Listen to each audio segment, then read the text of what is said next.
You got a new job. Congratulations. Yeah. How'd that happen?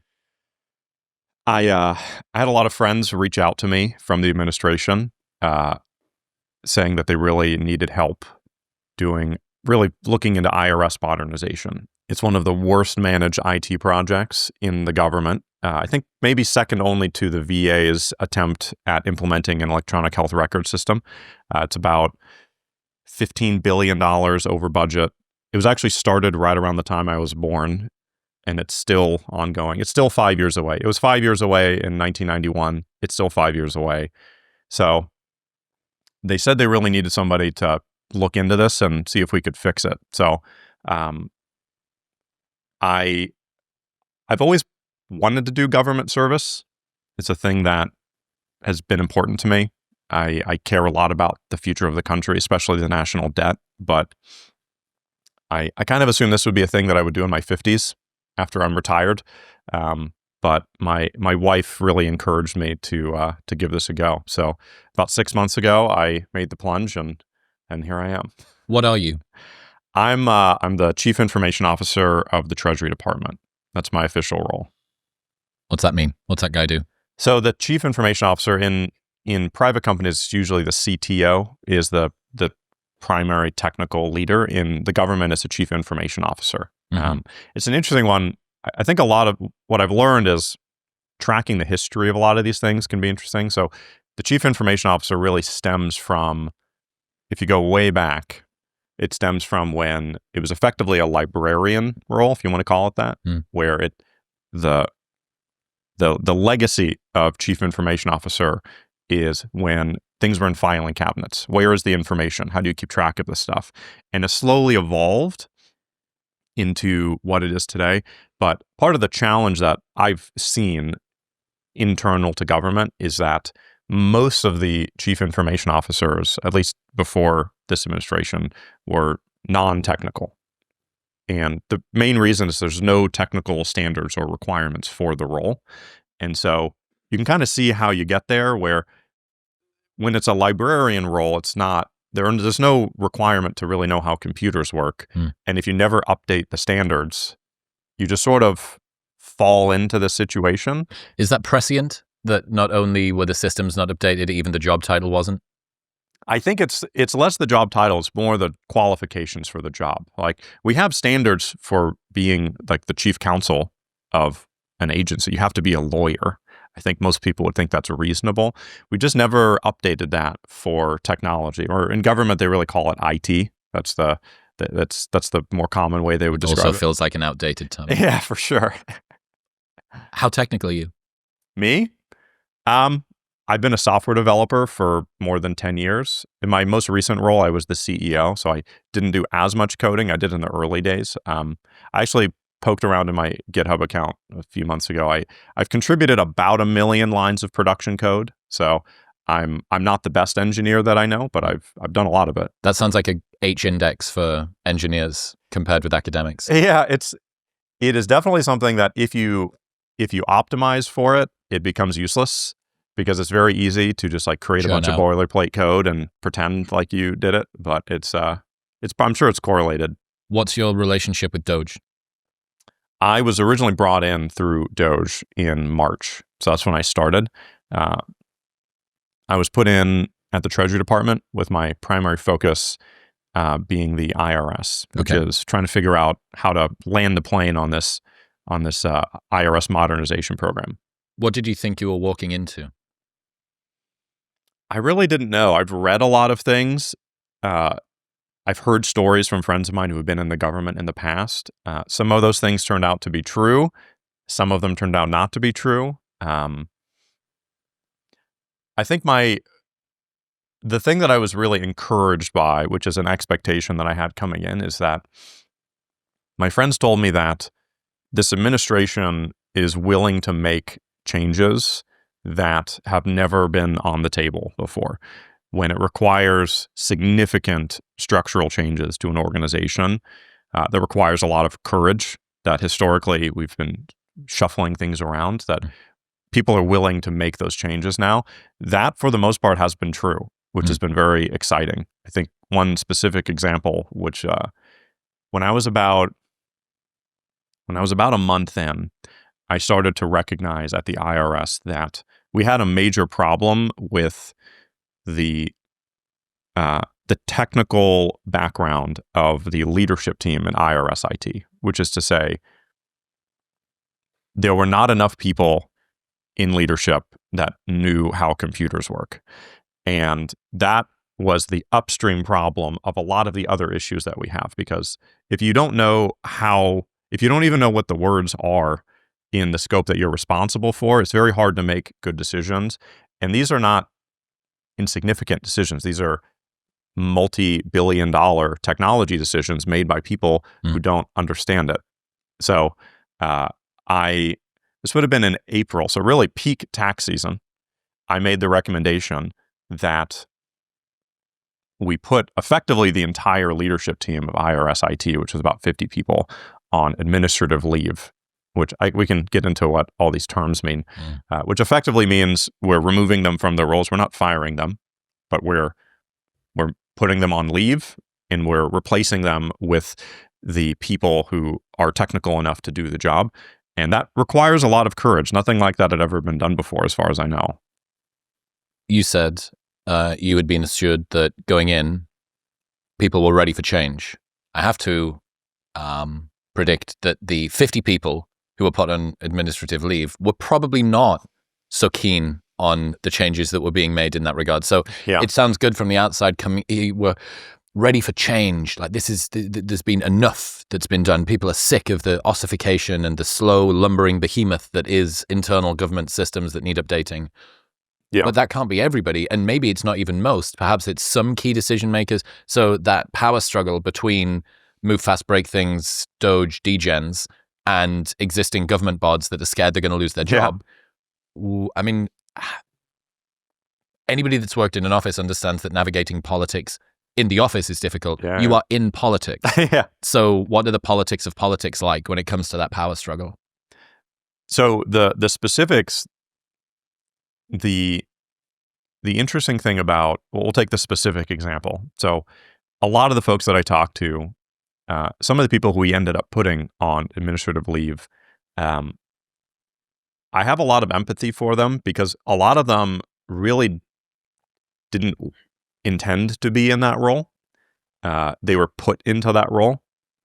And several of them, I can think of some specifically from conversations that I had, they knew that they were not technical enough to be in this role. And they knew that they were not making good decisions, and they felt some guilt about it. And they were put into that position because promotions are largely tenure-based. So just by being around long enough, you end up in these roles. That's a whole set of problems in the government, is that almost everyone in their performance reviews, almost everyone gets a 4 or a 5, no matter what. And so it's very hard to make sure that the people in these roles are actually the ones who know what they're doing. So some of these folks are really hardworking, good people. They're just put in a position where they could not be successful.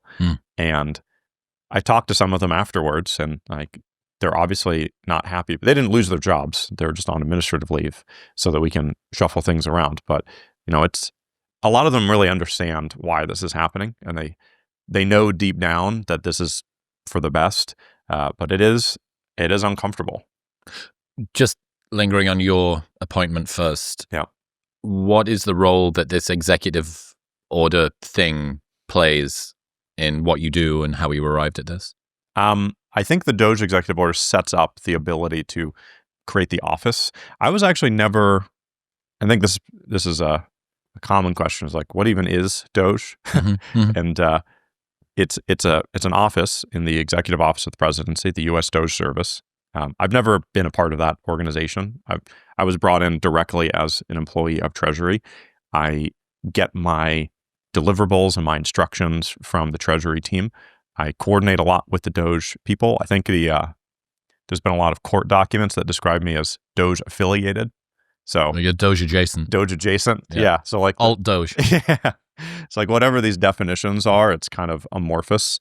But yeah, it's allowed us to, there are specific authorities in that executive order that give us the ability to review contracts and to make sure that we have review on a lot of the things that are being done in these agencies. Are you different as a political appointee rather than a career public servant? Functionally, there is not a huge difference. I think the only big difference is that you can be more easily fired as an appointee. It's very hard to get fired as a career civil servant. Right. Okay. I think obviously America's pretty politically divided, and we're still in the aftermath of November. What made you feel comfortable about stepping into a political position? I mean, it's technically called a political appointee, but the reality is everyone wants the IT systems to be good. Everyone wants the government to work better.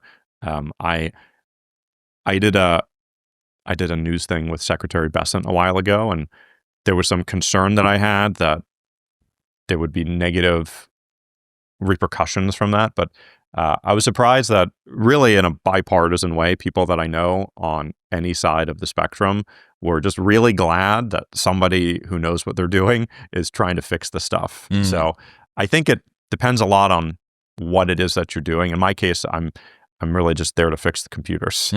America has the 5th highest government expenditure per capita in the world. Is that a good thing? I did not know that. That's probably not. I think in theory it's fine if there wasn't such a large deficit. If we were not going into such debt in order to pay for this, I think it would be fine. But our national debt is reaching a critical point where we will never. There's like some runaway effect that we need to get that under control. I want to know how oh, there we go. This is the USDebtClock.org, and all of the numbers are massive. What stands out here? I mean, the $37 trillion. Where's that? Right over there. Over my shoulder? That's really the top line number. Okay. It's just an astoundingly large number. We have $100,000 in debt per citizen. And it's going up at about $100,000 a second. Yeah, pretty much. Yeah, that's really the intent of DOGE. And what's the DOGE clock? What's that? I don't actually know. I think that's maybe counting the amount of money saved from DOGE, but yeah, it looks like it. Maybe based on the goals of the organization. So I'm interested in how the government operates internally. What's it like inside of it? Everybody thinks about this. You hear the stories of, the sort of hallowed halls, the Chesterfield sofas, the sort of cigar lounge. I might be speaking a bit British here, but still, what is being inside of the government like? How slow and ossified is it? How keen are people to change? Are people just sort of sat back with their feet up, not doing any work? I'll give two different examples that show how it can go. So this kind of ties back to what I mentioned around from the conversations I've had with friends of mine who have been in previous administrations, that things are slow, decisions don't get made. The whole name of the game is cover your ass. Everyone is like, every decision is made by committee, so no one can be blamed. That's the whole game. It's all about optics. At least in my limited experience, I've only been in government for 6 months, and I've only really been in Treasury. We're lucky, as I think many of the other agencies are, that we have a secretary, somebody who's leading the organization, who's willing to make the hard calls. Oftentimes, everyone knows what needs to be done, but there's just a lack of willingness to do it. So the example that I gave before, putting those people on leave, that was a decision that the secretary's team had to make. And after we did it, there was about a week of everyone panicking, and then everything almost immediately got better. As in, better than it was even before. As in, our things that were stuck for years started getting delivered in weeks, because we put technical decision makers in technical decision-making roles. And so we were able to make decisions way faster. And I remember one of our best engineers who's been there for more than 10 years, this was right after we made this change. He said, I don't know if this is good yet, but this is definitely the most different it's ever been here. And so the willingness to make that hard decision, I think, comes from the top. And there's a lot more of that than I think has been historically the case. And now I'll give you a totally different example of a thing that I have been stuck on for a long time that's driving me nuts, which is I'm trying to get to the bottom of why the IRS does so many things by fax. I'm working on trying to get the customer service software to be better. And I'm listening on these calls. I'm working with the reps to try to improve these cycles. And oftentimes when you're a taxpayer and you need to send us documents, we say, okay, great. Here's our fax number. And this is the most common response is, I don't know how to send a fax. And like, well, it's the only way that we can receive data is by fax. So you have to figure out how to fax this to us. And I asked, why are we doing this by fax? And the answer is, well, there's a policy, there's a belief, there's some reason why we do this, which there are many people who believe that faxing is the most secure way to send information. And that email is not, the internet is not, it's fax. That's like the gold standard of information security. And I've talked to the federal CISO, I've talked to a whole bunch of people in cybersecurity in the government saying, am I missing something or is this crazy? And this might have been true 25 years ago, but it's definitely not true now. And I've been trying to get to the bottom. We receive 60 million faxes per year at the IRS. We have, I believe, 50,000 active fax lines. And the struggle that I have is trying to figure out why are we still receiving faxes? What policy says that we need to? How do I change this? And it's like, so I'll talk to somebody. They say, oh, the Office of Tax Policy is responsible for that. I'll talk to them. They say, oh no, that's over the IRS. I talked to this person. And I cannot for the life of me, still right now, I'm actively working on this. I cannot figure out where are the levers? Who makes this decision? And then how do we implement this change? There's so much inertia, and I guess you would call it bureaucracy. I don't think this is unique to government. I imagine this might be similar at very large corporations, which I've never worked in. Yeah, that's a great point. How much of this is a unique issue that is to do with government, and how much of this is when you get an organization of this size, diseconomies of scale come along for the ride and change is difficult? I think most of it is probably the same as you would see in like a legacy large corporation. I think the added complexity is the fact that you have a staff that you have very limited leverage to change. So there was one guy who came in, I forget which agency, and he was brought in to make some pretty significant changes to the agency.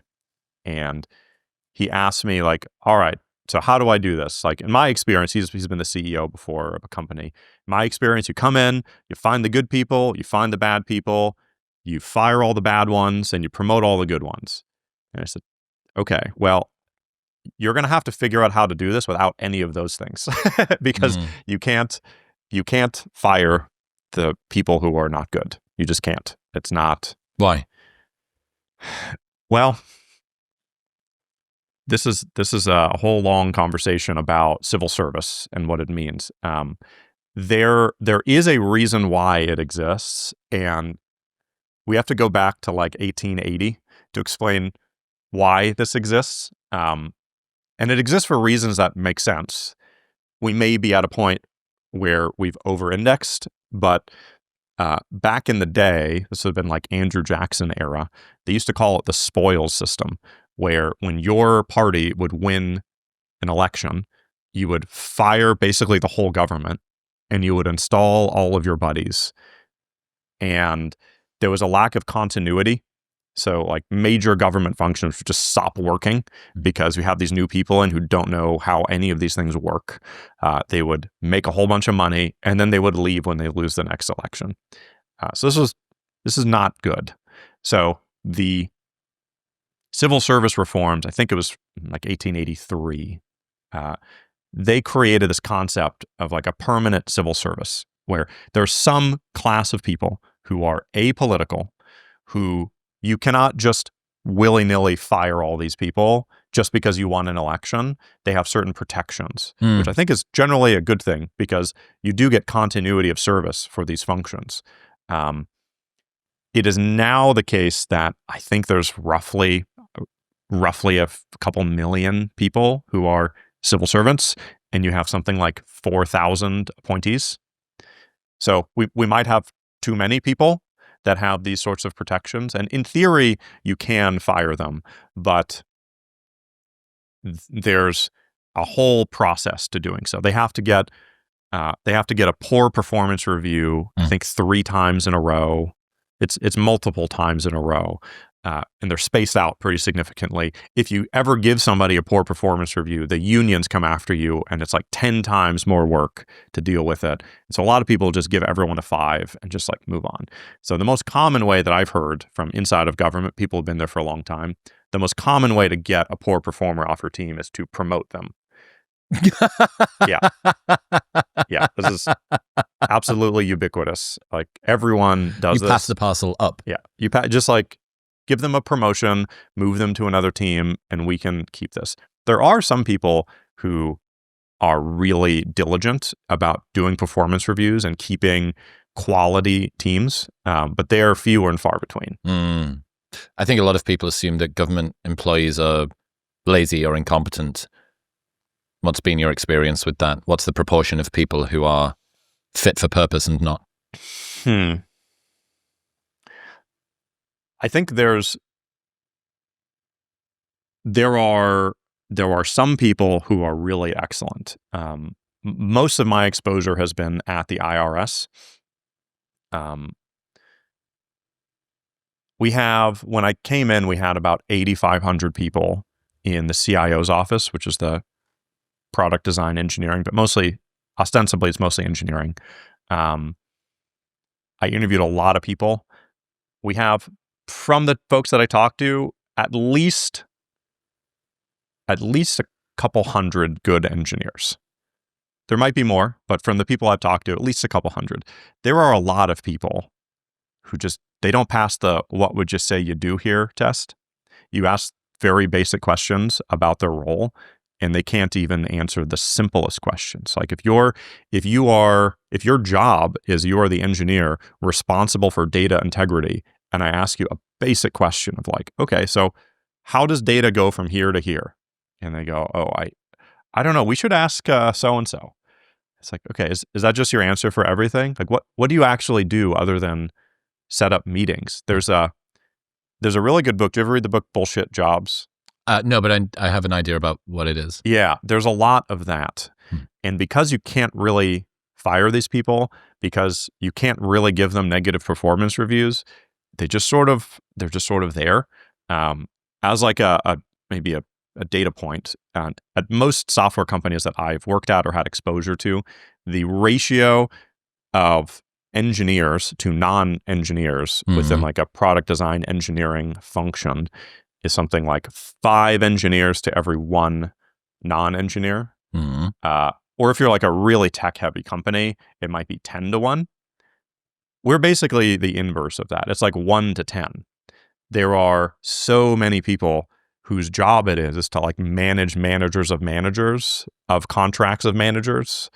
There are some really good people, but it is not the majority. Right. And so finding those good people is really the name of the game. A quick aside, if you struggle to stay asleep because your body gets too hot or too cold in the night, this is going to help. 8 Sleep just released their brand new Pod 5, which includes the world's first temperature-regulating duvet. Compare it with their smart mattress cover, which cools or warms each side of your duvet by up to 20 degrees, and you've now got a climate-controlled cocoon built for deep, uninterrupted rest. New base even comes with a built-in speaker, so you can fall asleep to white noise or stay awake listening to me. And it's got upgraded biometric sensors that quietly run health checks every night, spotting abnormal patterns, heartbeats, disrupted breathing, or sudden changes in HRV. And it even starts warming or cooling your bed an hour before you get in. This is why 8 Sleep has been clinically proven to increase total sleep by up to 1 hour every night. Best of all, they've got a 30-day sleep trial, so you can buy it and sleep on it for 29 nights. If you don't like it, they will give you your money back, plus They ship internationally. Right now, you can get up to $350 off by going to the link in the description below or heading to 8sleep.com/modernwisdom and using the code modernwisdom at checkout. That's eightsleep.com/modernwisdom, modernwisdom at checkout. How hard is it to get change to happen then? Just across the board. It seems like there's some protections in place. There is this odd tenured professor thing going on, very procedural. There is a disincentive for starting that process because you're going to get kicked in the ass off the unions. There will be social pressure as well. Oh, did you hear about Sandra? Sandra got, let go by that Sam guy from DOGE again. If you want to make some changes happen, how much of a solvent have you been able to be with these new sort of powers to step in and actually make shit happen? Yeah, I would say there are certain things that are relatively easy to get the first step in. This is one of the biggest surprises for me is specifically as having been a CEO before, one of the things that you learn is that you have to be very careful with what you say to the team, because if you suggest an idea, it might just become the new company priority without you realizing it, and people just immediately action this thing. It is about as far the opposite of that as you can imagine in the government. You can say whatever you want and people just continue on the existing train tracks. Like the president puts out an executive order that says, this is the new priority. The secretary sends a message to the whole organization and says, this is the new priority. And then you check in a couple of weeks later and everyone's like, what? Which thing? And the number of times that I have had to just like really hound people to get these done, you can often find these. Sometimes you have this thought of, what we should really have? We should have this policy in place, but nobody's doing it. So we should write this policy. And then you discover that's actually been the policy for 15 years. Somebody 15 years ago had this idea, but it didn't actually happen. Could you give me an example of something? Yeah, I mean, do not pay is a specific one. So do not pay is like, it's a list of whenever there's like a fraudster using a particular bank account. Before you send out money to that bank account, you want to check it against the list of known fraudulent bank accounts. And that's a thing that makes sense that you'd want to do. That's been a thing that was supposed to be implemented in like 2013. So this isn't new. But I would say, if I was to say it concisely, the biggest surprise is that executive orders are not self-actualizing. Just having the policy is a very small part of the amount of work that actually needs to get done to get these things implemented. And under the hood, you really have to hound people. I think if I were to say the one thing that the DOGE people are particularly good at, it's knowing what the priorities are and making sure they get done. The enforcement in a way. Yeah. Interesting. And sometimes just doing it. And there's a lot of times when there just is not the talent or capacity in-house to get it delivered. And the process for outsourcing it to a contractor is so cumbersome and onerous that sometimes you just have to do it yourself. Have you spoken to Dominic Cummings? No. You know who he is? He was Boris Johnson's enforcer, right hand, during COVID. He was also the guy that Benedict Cumberbatch played in the movie about Cambridge Analytica for Brexit. So technically proficient, has a Substack. He's like sort of modern degen, does podcasts wearing a baseball cap.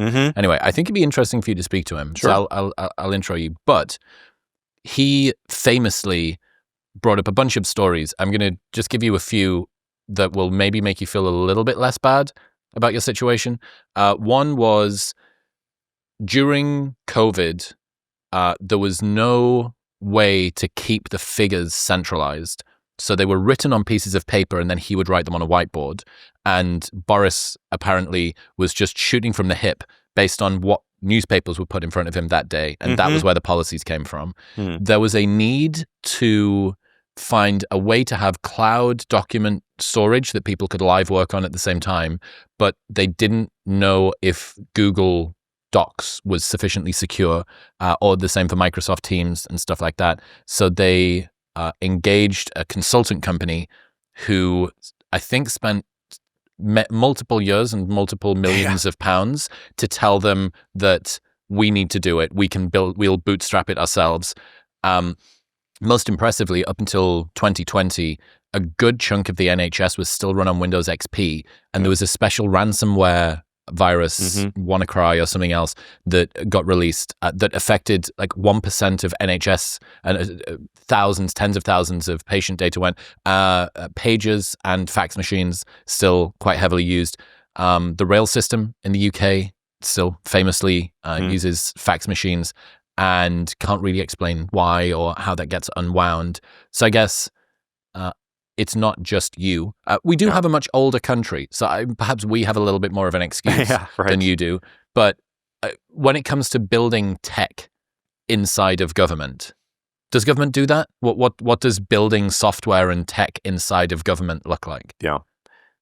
The interesting challenge about building software in the government, that my vantage point is a little bit skewed because the IRS is basically a technology company. And a lot of other government organizations, the technology is very much a secondary consideration for them. But for the IRS, almost everything we do ultimately is downstream of technology. If you want to do enforcement of tax, you have to use computers to figure out who is non-compliant. If you want to pull up somebody's tax information when you're on the phone with them for customer service to resolve an issue, you need the IT system to be good in order to do that. Virtually everything we do is based on IT systems. So a lot of our systems are internally built. A lot of other systems are built with vendors, and these vendors are, I think the biggest challenge you have is there's this core incentive misalignment issue that you have with the vendors, where because the people making the decisions on whether to sign a contract or not, it's not their money. You have this very large budget. This is one of the other, I'm not sure I would call it a misconception, but it's commonly said. People say, oh, the budgets are so tight. I can tell you firsthand, especially within IT at the IRS, the budgets are not tight. We spend so much money on these things, but nobody cares. Nobody's paying attention. We will gladly spend hundreds of millions of dollars with some vendor to build a thing over the next 5 years, but we won't pay our engineers slightly more money because of some weird statutory thing where you can't compensate engineers at even close to market rates once you reach a certain threshold. I'll give you like a very specific example that I'm dealing with right now. There's a vendor that we wanted to work with to build a particular system. And when you say vendor, what do you mean? A vendor is like Accenture, Deloitte, Booz Allen Hamilton, Leidos, Palantir. There's like a whole list of companies that are contractors that work commonly with the government. I'm sure there are thousands of them, but there are some that are bigger and more well-known than others. I think Booz Allen Hamilton gets something like 97% of their revenue from the government. Like they are like one of the quintessential vendors. The one of these that I'm talking to now, there was a previous vendor that we were using, and they were really taking advantage of the government on pricing. And so I talked to one of the new vendors and said, can you do this for us? And how much would you charge? And it was a much lower rate. I think it was something like $2 million a year is what they offered. And I said, okay, great. But that's the price, right? I just want to make sure that that's going to be the price that we pay. They said, yep, we're not like those other guys. It's $2 million. And there's a couple other projects they're working on as well. The first 6 months go really well. Great. Then the contract comes up for a renegotiation. And now they want $100 million a year.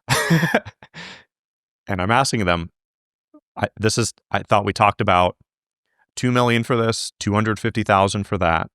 It's like, oh, that was our pilot pricing. It's like, if I had known that you were going to raise your price arbitrarily by 20x for no reason whatsoever, I would not have agreed to this. But now we're in a position where we can't just stop because now they're in our systems. And so now there's going to have to be this whole, we're either going to come to terms with like a more reasonable price, or we're going to have to find we're going to start with a new vendor, or we're going to have to bring it in-house. And it's just so tedious. Is that not what happens with all businesses, though? That you use a third party, they come in, they pull the wool over your eyes a little bit? Is this unique to government in some way? So the only reason why it's unique to government is that historically, nobody in my seat says no. Right. You're seen as a soft touch. Yeah, like this is how you negotiate with government. Yeah, basically, normally they would come back with a price like $100 million, and they just check, oh, is this within our budget? Yes, all right, sign off. But I'll say, where did you come up with these numbers? How are you defining this price? And they'll say, oh, well, we didn't actually change the price. It was just a change in scope. It's like, but no, the price is 20 times more. And then they come back, this actually happened. Like, well, what if it was like 50 million? It's like, you can just like arbitrarily change the price like that? Guys, what are we doing? This is crazy. Yeah. And this is another thing that they said directly. They said, well, usually when we talk to government, they don't negotiate on price. Government entities usually prefer a fixed price. It's like, I don't see, this is completely irrelevant to me. Like, I want to know what it is that we're paying for, and what we're paying for seems to be something completely arbitrary. Mm-hmm. So I think they're just used to not dealing with this, because actually this maybe ties into a broader problem, which is that I'm in this role for some limited duration of time as the Chief Information Officer of Treasury. This role, I'm responsible for something in the range of like $10 billion of spend per year. This role is paid, I think, $160,000 a year. And you're not allowed income from any other source. There's a rule against, like, I can't do consulting, I can't do anything else. You also have to like publicly disclose your finances. There's all these limitations that come with it. And so historically, these people are not like super experienced people who have run large technology organizations before. It's historically been a role where you get promoted internally from some role, usually a non-technical role, and then you end up the CIO, and you're responsible for making these decisions. And I think over the last several decades at IRS, it just led to a lot of very bad decisions. What have you had to give up to take on this role? Well, the simplest one is money, but like you can make money later. I think the hardest selling point for this is that it's not just that you make less money. That's fine. But for the types of people that they want to bring on, the pitch that you have to tell them is like, I hope you have a lot of money in savings, because as a result in taking this job, you'll probably burn down a lot of your savings. And so I've been trying to advocate for just make it, these are called, a lot of these leadership roles are SES. There's the generals, GS, which is like most government employees. And then there's the SES, which is the executive leadership group. There's about 8,000 SES, if memory serves. Just make the compensation average. There's like industry average. I think the role that I'm in should probably be compensated something in the range of like a VP of engineering at Walmart would be probably a reasonable comp. But this role, the CIO often makes less than the engineers on the team. And I think that it leads to a lot of challenges when it comes to both keeping people in there who actually care. It's like I have found myself struggling with this, where there is some contract. There's one that comes to mind that was a couple weeks ago, $35 million for some set of new toys that we really didn't need, but it's technically in the budget. And I just said, no, we don't need this. And a lot of people were upset. And I found myself in the back of my head going like, why do I care? This is not my money. I could just say yes, and then this problem goes away and no one will care. There's not a single person that will care. By me saying no, there are only people who are upset, and there's like this ambiguous win for the taxpayer. Of course, I still did say no, but you can feel that in the back of your head, and you're thinking, like, you really need people in these positions to care enough to be willing to make those hard calls. A quick aside, if you've been feeling a bit sluggish, your testosterone levels might be the problem. They play a huge role in your energy, focus, and performance, but most people have no idea where theirs are or what to do if something's off, which is why I partnered with Function, because I wanted a smarter and more comprehensive way to understand what's actually happening inside of my body. Twice a year, they run lab tests that monitor over 100 biomarkers, and they've got a team of expert physicians that analyze the data and give you actionable advice to improve your health and lifespan. Seeing your testosterone levels and dozens of other biomarkers charted over the course of a year with actionable insights to actually improve them genuinely gives you a clear path to making your life better. And getting your blood work drawn and analyzed like this would usually be a nightmare and cost thousands. But with Function, it's just $499. And right now, you can get an additional $100 off, bringing it down to $399. So get the exact same blood panels that I get and save $100 by going to the link in the description below or heading to functionhealth.com/modernwisdom. That's functionhealth.com/modernwisdom. Why should Americans trust Silicon Valley engineers more than career civil servants? I'm not sure that that's the framing. I would say, why should they trust people with substantial, relevant industry experience versus people who oftentimes stumble their way into these leadership roles? I think that's probably the way that I would frame it. And it's not even like trust as in they're going to do anything nefarious. It's just when you work in an organization, you want your leaders to make good decisions. And I think, especially within technology, you want people who make good decisions in these roles. And one of the consequences of not having this is just this contractor bloat. And like a very specific and relevant example is the amount of money that we were spending at the IRS on cybersecurity contractors was just astounding. It was hundreds of millions of dollars a year. And we were doing a contract review, and we asked all of the leaders of these groups to justify their contracts. Like, which of these are mission critical? Which of these are not? Which can we descope? The cyber team came back, said 100% of their spend was mission critical.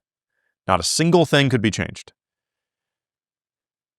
We moved on during that administrative leave portion. We put those leaders on leave. We brought in the cyber engineers who really understood what these contracts do, and we just went line by line. And on, I would guess about a third of them, we hadn't even used this vendor in years.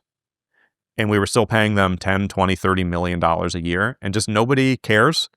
And when it's not your money, there is some non-zero risk that if you cancel a contract, something bad might happen.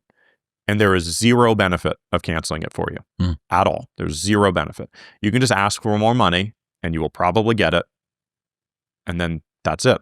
So finding people who are willing to make those calls, and this kind of ties into the industry comparison. If the IRS were a private company, it would have gone bankrupt many, many years ago because people would stop buying the service because it's bad. You'd have some feedback loop where people recognize these problems and they stop funding it. Government contractors have been pretty vilified, I think, by DOGE and other people over the last few months. How come? Like, what is it specifically about the contractors that have got the eye of Sauron turned around onto them? There are many things. I think the biggest one is this core incentive misalignment problem, which is the pricing is often arbitrary, and they will claim that it's not. They say, oh, it's firm fixed price, kind of like the one that I mentioned earlier. They said, oh, we didn't change the price at all. It's firm fixed price. We charge the same price to everyone. It's just a scope change. It's like, okay, but like we're not getting anything different and it costs more. So what's going on here? A a lot of the contractors, some of this is not even specifically the fault of the contractors. So like I'll give you a specific example of a type of problem that you experience. So if you want to do something simple, like, hey, I want to sign up for this online service and it's like $10. There might be some threshold where you can do it, but in general, it's like, great, we need to set up a contract vehicle, which could take a year. And you have to go through this whole rigmarole of like a competitive bidding process is what it's called. The procurement systems that we have today, the process that we go through to procure things is totally and utterly broken. And it leads to disastrous and bad outcomes. So like if you wanted to do that, you'd have to do this competitive bid. And this is at least the case for IRS. I know from other discussions, this is the case a lot of other agencies as well, which is that if you are in technology and you need a specific piece of software, you'll write up the RFP, the proposal for what you need. That then goes to the procurement team. At that point, it's basically a black box. Usually, the engineer has no further input into what is selected, who selects it, what. They'll often just end up with some random vendor for something that is somewhat related to what they asked for, and then they just have to make do. The other challenge is that because we have these salary caps for all roles really, but for a lot of the very specialized technical roles, we can't really be competitive with hiring some of these roles. So in the early to mid-career, we can actually be reasonably competitive. We can pay engineers something like $160, $180. The cap is $226, I believe. So you can be reasonably competitive for those roles. But once you get into like mid to late career, which is when people really specialize, there's just no way to pay $250,000 ever. It just does not exist. And so there are some, I think there's a special thing where there are a total of 800 people in the government that can exceed that number, and it requires a whole process to do.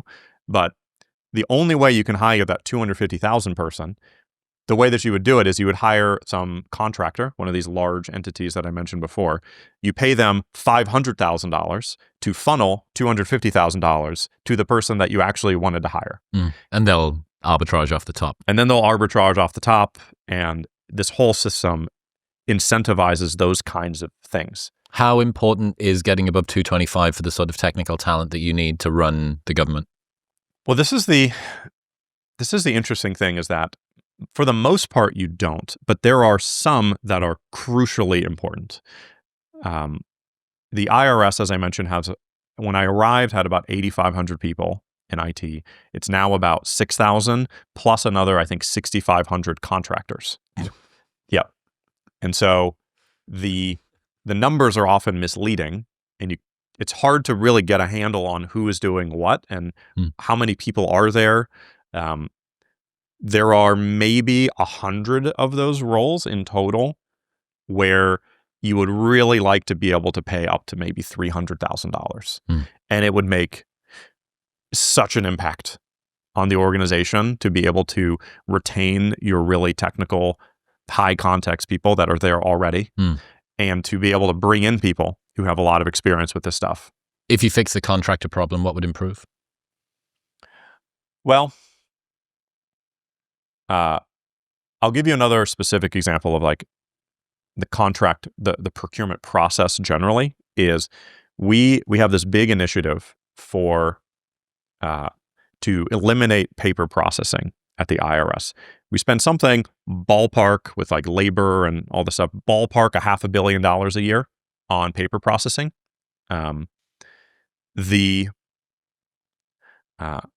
We want to use external vendors. This is what people in the commercial space do all the time. There are vendors, they take in paper, they use robots to digitize them, and they basically just send you an API request. So technically you're still receiving paper, but your organization doesn't even need to know about that. It's just you don't need a warehouse. You don't need any of that. Yeah. We have this gigantic warehouse in Kansas City. I can show you pictures. Like there's paper stacked to the ceiling, and it's just some of these things are months, sometimes even years backlogged, just like sitting there because it takes so long to process these things. So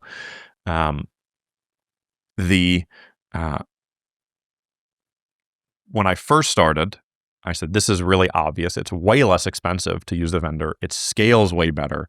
There are far fewer issues using these vendors. So we should just do that. Great. We started the process. We have to write up the proposal. We do a competitive bidding process to get the vendors. We get a bunch of vendors who sign up. Cool. We pick a couple of the vendors. Then it gets contested, which is a thing where if you're one of the other vendors and you believe that the process was unfair or that one of the other vendors was selected unfairly, you can contest it. It costs, I believe, $100 and you can just do it. Anyone can do it. And then the process stops for 30 days.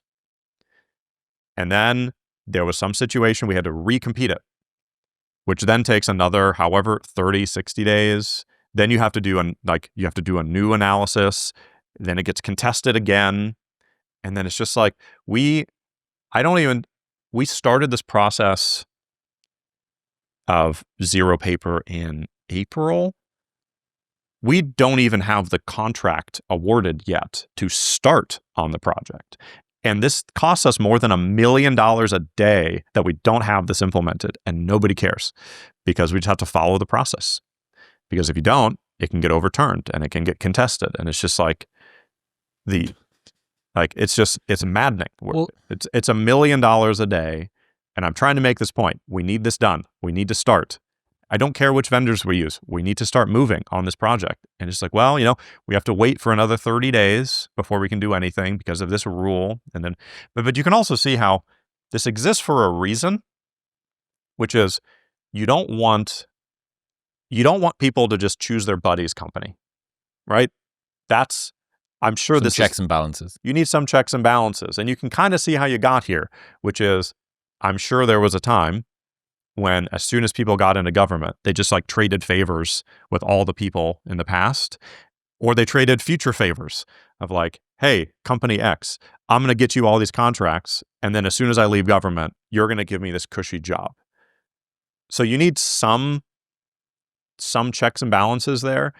It feels like we are way over-indexed on process and on like competitiveness to the point where I'll give you another specific and absurd example. Value-added resellers. So this is a thing because everything has to be a competitive process for the most part. If you want licenses for some generic product, the kind of thing where you could just go online and sign up for right now, be it like, I don't think licenses for Adobe or licenses for Figma or licenses for any like web application that you would use, like any SaaS product, right? When you're looking for the thing, you're not looking for any similar tool. You need this one specific license, right? But you can't compete that because you might end up with some different license, which doesn't actually serve your purpose. So what you have to do, this is a common thing, is you have to create what's effectively a fake auction where you find 3 or 4 value-added resellers who are all reselling that license, and they're competing on the price for that license. So they all just take a cut off the top. They don't do anything, but they're there to provide cover for it looking like a competitive process. This is ubiquitous. And I think this is one of the things that the people over at GSA are looking to fix. General Services Administration is responsible for the procurement process broadly. This is one of the big things they're looking to fix because they just take money right off the top and they almost always do nothing. There's sort of a strange contrast going on here because people say the budgets are tight in government, but you seem to be saying the opposite at the same time. Which one's true? Are there misconceptions about how much money government spends?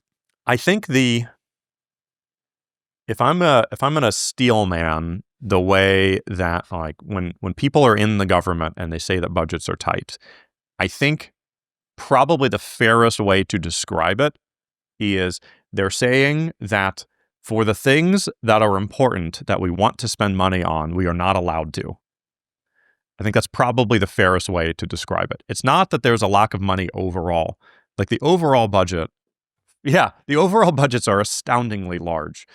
But when they say, hey, we'd like to spend $10,000 on this thing, it's like, well, which contract vehicle are you going to use? Oh, well, we don't have one. Okay, well, you need a competitive bidding process. Maybe in a year and a half, you can get that. And we will have spent $1 million to try to come up with some contract vehicle so that you could spend $10,000. And so the amount of overhead, I've described it to a friend of mine recently as, in government, everything is at least medium hard.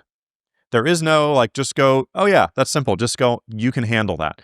Everything requires so much time and overhead to do, especially with all this contract nonsense, that it's if you want to do something very simple, if you want to hire good people, the problem is you can't spend money on things that are useful because there's so much overhead to do all these things that you're trapped. And so the amount of, I don't want to call it discretionary, but it's really like if you know what's important, like the paper initiative that I mentioned, I could argue budgets are tight because like we can't get money for this thing, but we have money for this thing. We just can't do it. We're stuck.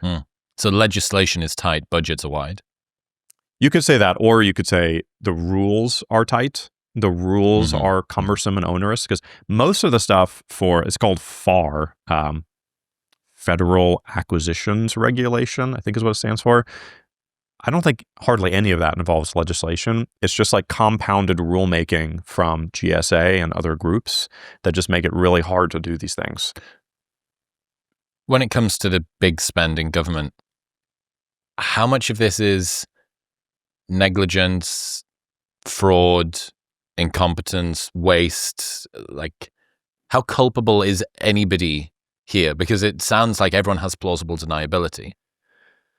Yeah, I think one of the things that's been a strange observation is this term waste, fraud, and abuse. Trump in his first campaign ran on drain the swamp. This has been a long-standing campaign goal. I think what was most surprising was discovering how gray the boundaries are between these concepts of what is waste, what is fraud, and what is abuse. I'll give you like a very specific example. This was not at our agency, but I was talking to another CIO who's dealing with this. They were doing contract review, and they found a contract for a piece of software that's like $20 million a year that has been on the books for like 5 to 10 years. And one of the DOGE initiatives was matching the number of licenses that we pay for with the number of licenses that are in use. And they discovered that we'd been paying for these licenses, and not only was nobody using it now, no one had ever used it. Not a single license had ever been activated for this product. And it was set to just effectively auto-renew. And every time it would come up for renewal, people would say, oh yeah, it's mission critical. We have to keep it. Because nobody really knew what it was for, who used it. So is that waste? Is it fraud? Is it abuse? I think we could say it's wasteful at a minimum, but you start looking into like, oh, well, who runs the company? It's like, oh, well, that's interesting because that guy used to be in the government. I wonder if there's anything there, but nobody really looks into it. These boundaries get very fuzzy, and it's really hard to know what's going on. I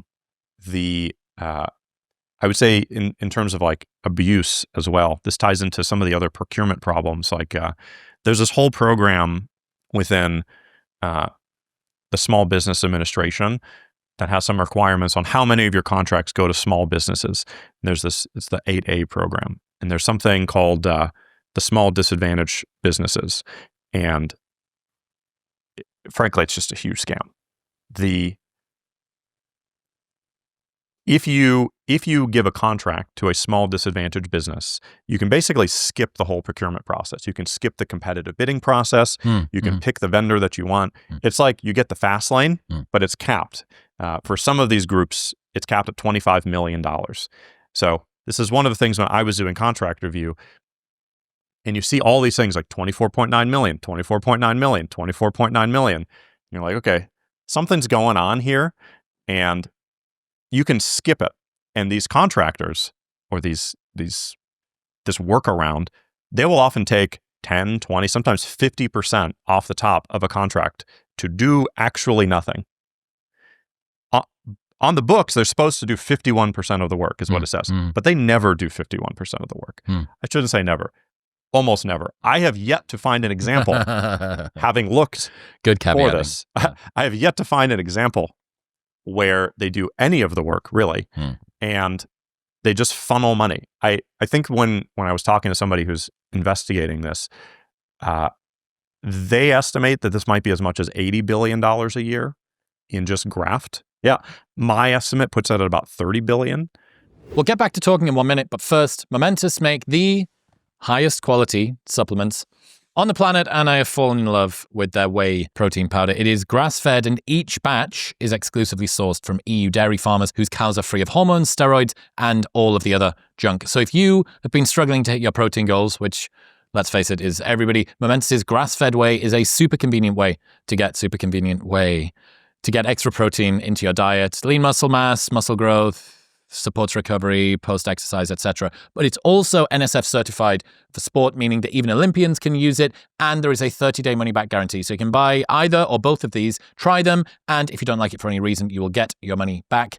Plus, they ship internationally. Right now, you can get 35% off your first subscription and that 30-day money-back guarantee by going to the link in the description below or heading to livemomentous.com/modernwisdom and using the code modernwisdom at checkout. That's livemomentous.com/modernwisdom and Modern Wisdom at checkout.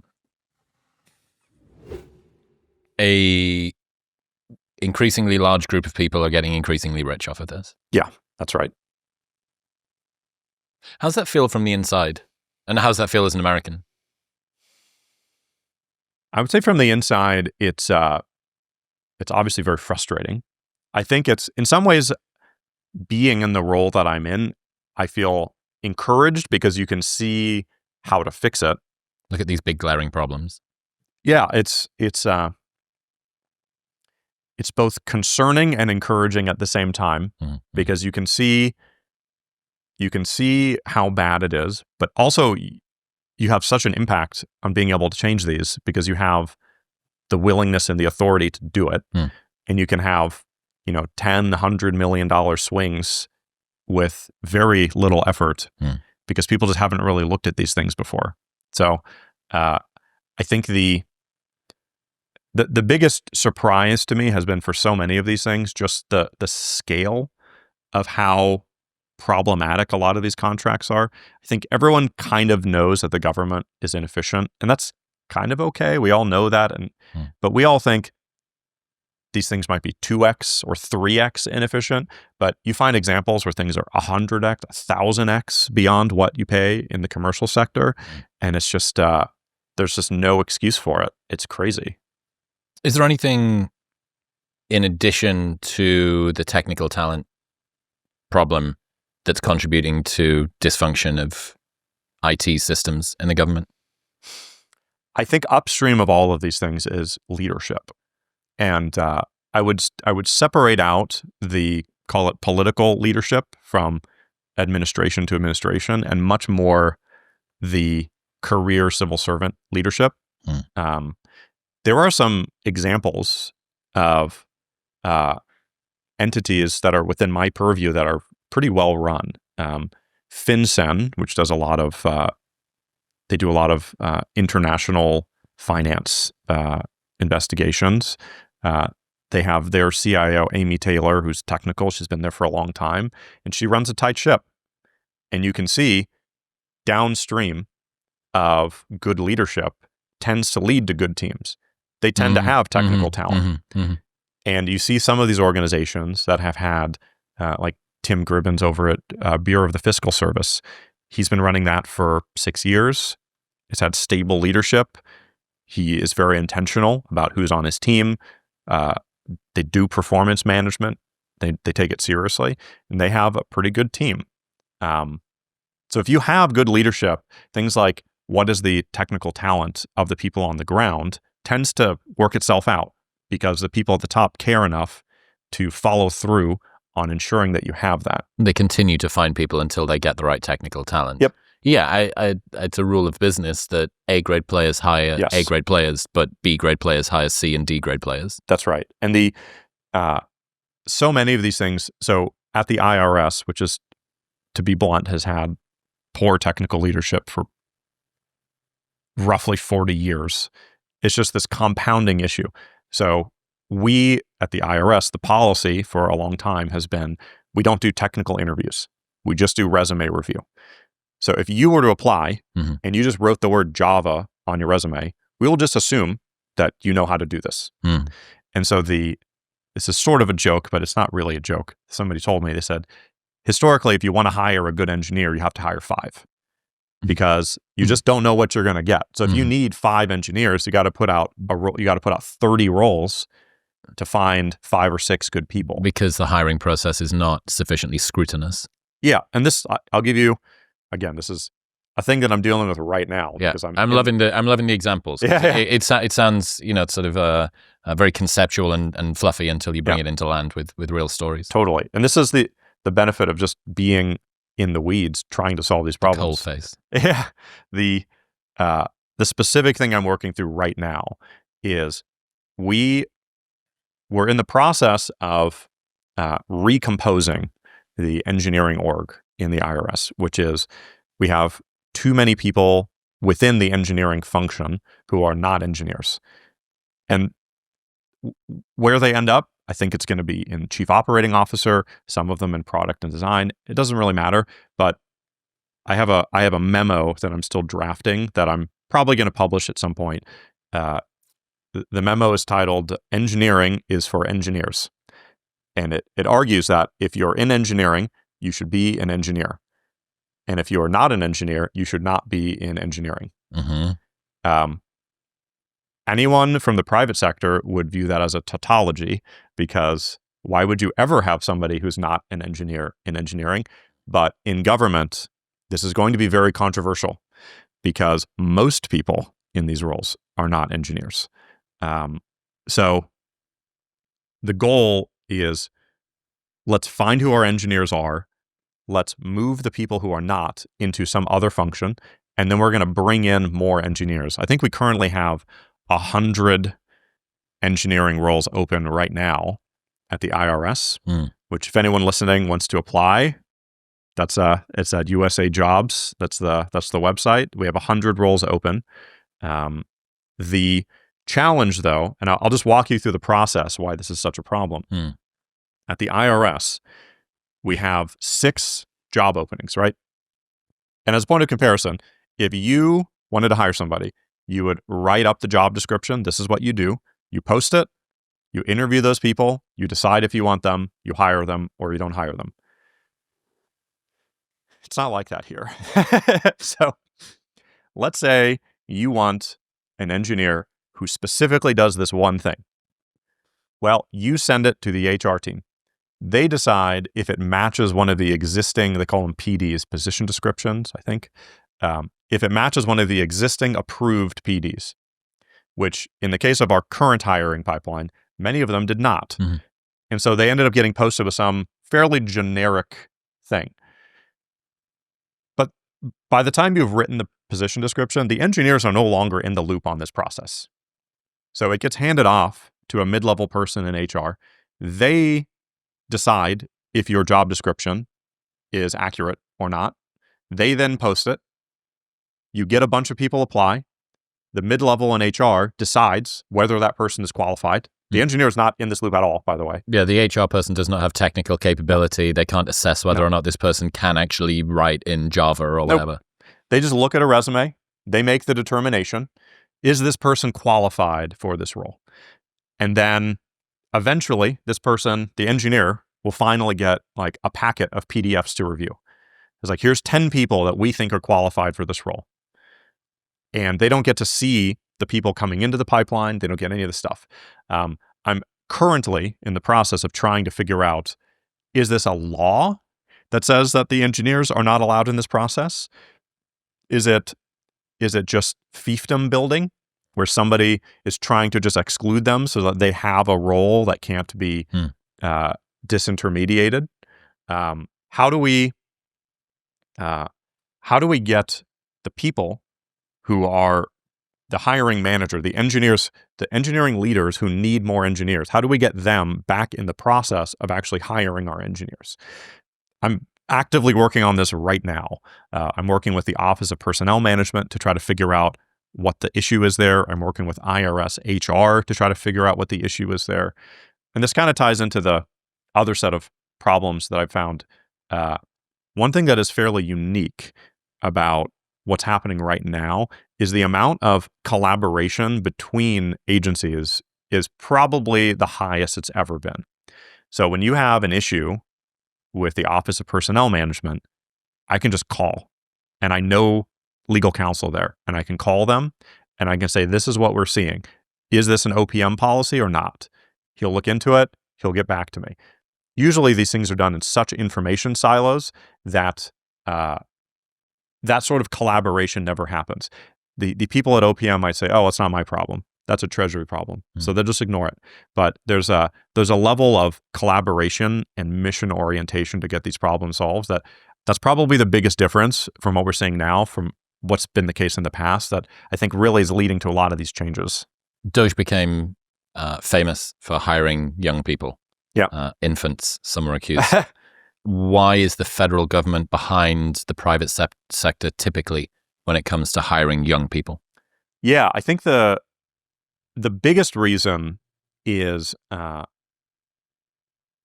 there were actually some quite successful programs. There's one called Pathways. I think it was maybe before Pathways, but there was a program that used to exist where you could recruit people out of colleges, and there was an internship program. But this actually maybe ties into what we were talking about before of like, so many of these things are just unforced errors where we used to have this internship program. We'd get people out of college or grad school. They would be in the job. They'd see if they like it. And then we'd want to hire them. And then we could hire them. That worked. This was like early 2010s. Then there was a change that said, well, you can't just hire them because that, I believe it has something to do with like they thought it violated something around veterans preference or something. There was some reason why they didn't want you to just be able to hire people normally anymore through that. So they had to go through a competitive process, finger quotes, right? Which is the one that I basically just described before. And so it was often, and some of the people who've been there for a long time told me, it was usually the case that those interns who were actually really good, who they really wanted, would not be the ones that could be selected because they were deemed unqualified, or they were deemed insufficiently experienced, or they did not have enough of a veteran's preference to make it to the top of the stack. A lot of the hiring processes that we have are for a lot of these roles, you are specifically instructed to hire the minimally qualified candidate, which means you are instructed to hire effectively the first person who meets the minimum threshold. Okay. That sounds like it would be quick, though. It is quick. All right. It's quick if you don't care who you get. Right, but it's quick to get people in who are often underqualified and not fit for purpose, and slow to get them out. Yes. Effectively impossible to get them out. So you hire quickly, fire slowly. Yeah. Or never. Fire never. Yeah. You can hire slowly. There are different hiring authorities. There are some roles where you have something called direct hire authority, which just allows you to pick the people who you want for specific roles. There's a very limited number of roles that have direct hire authority. Most of these are in this competitive process.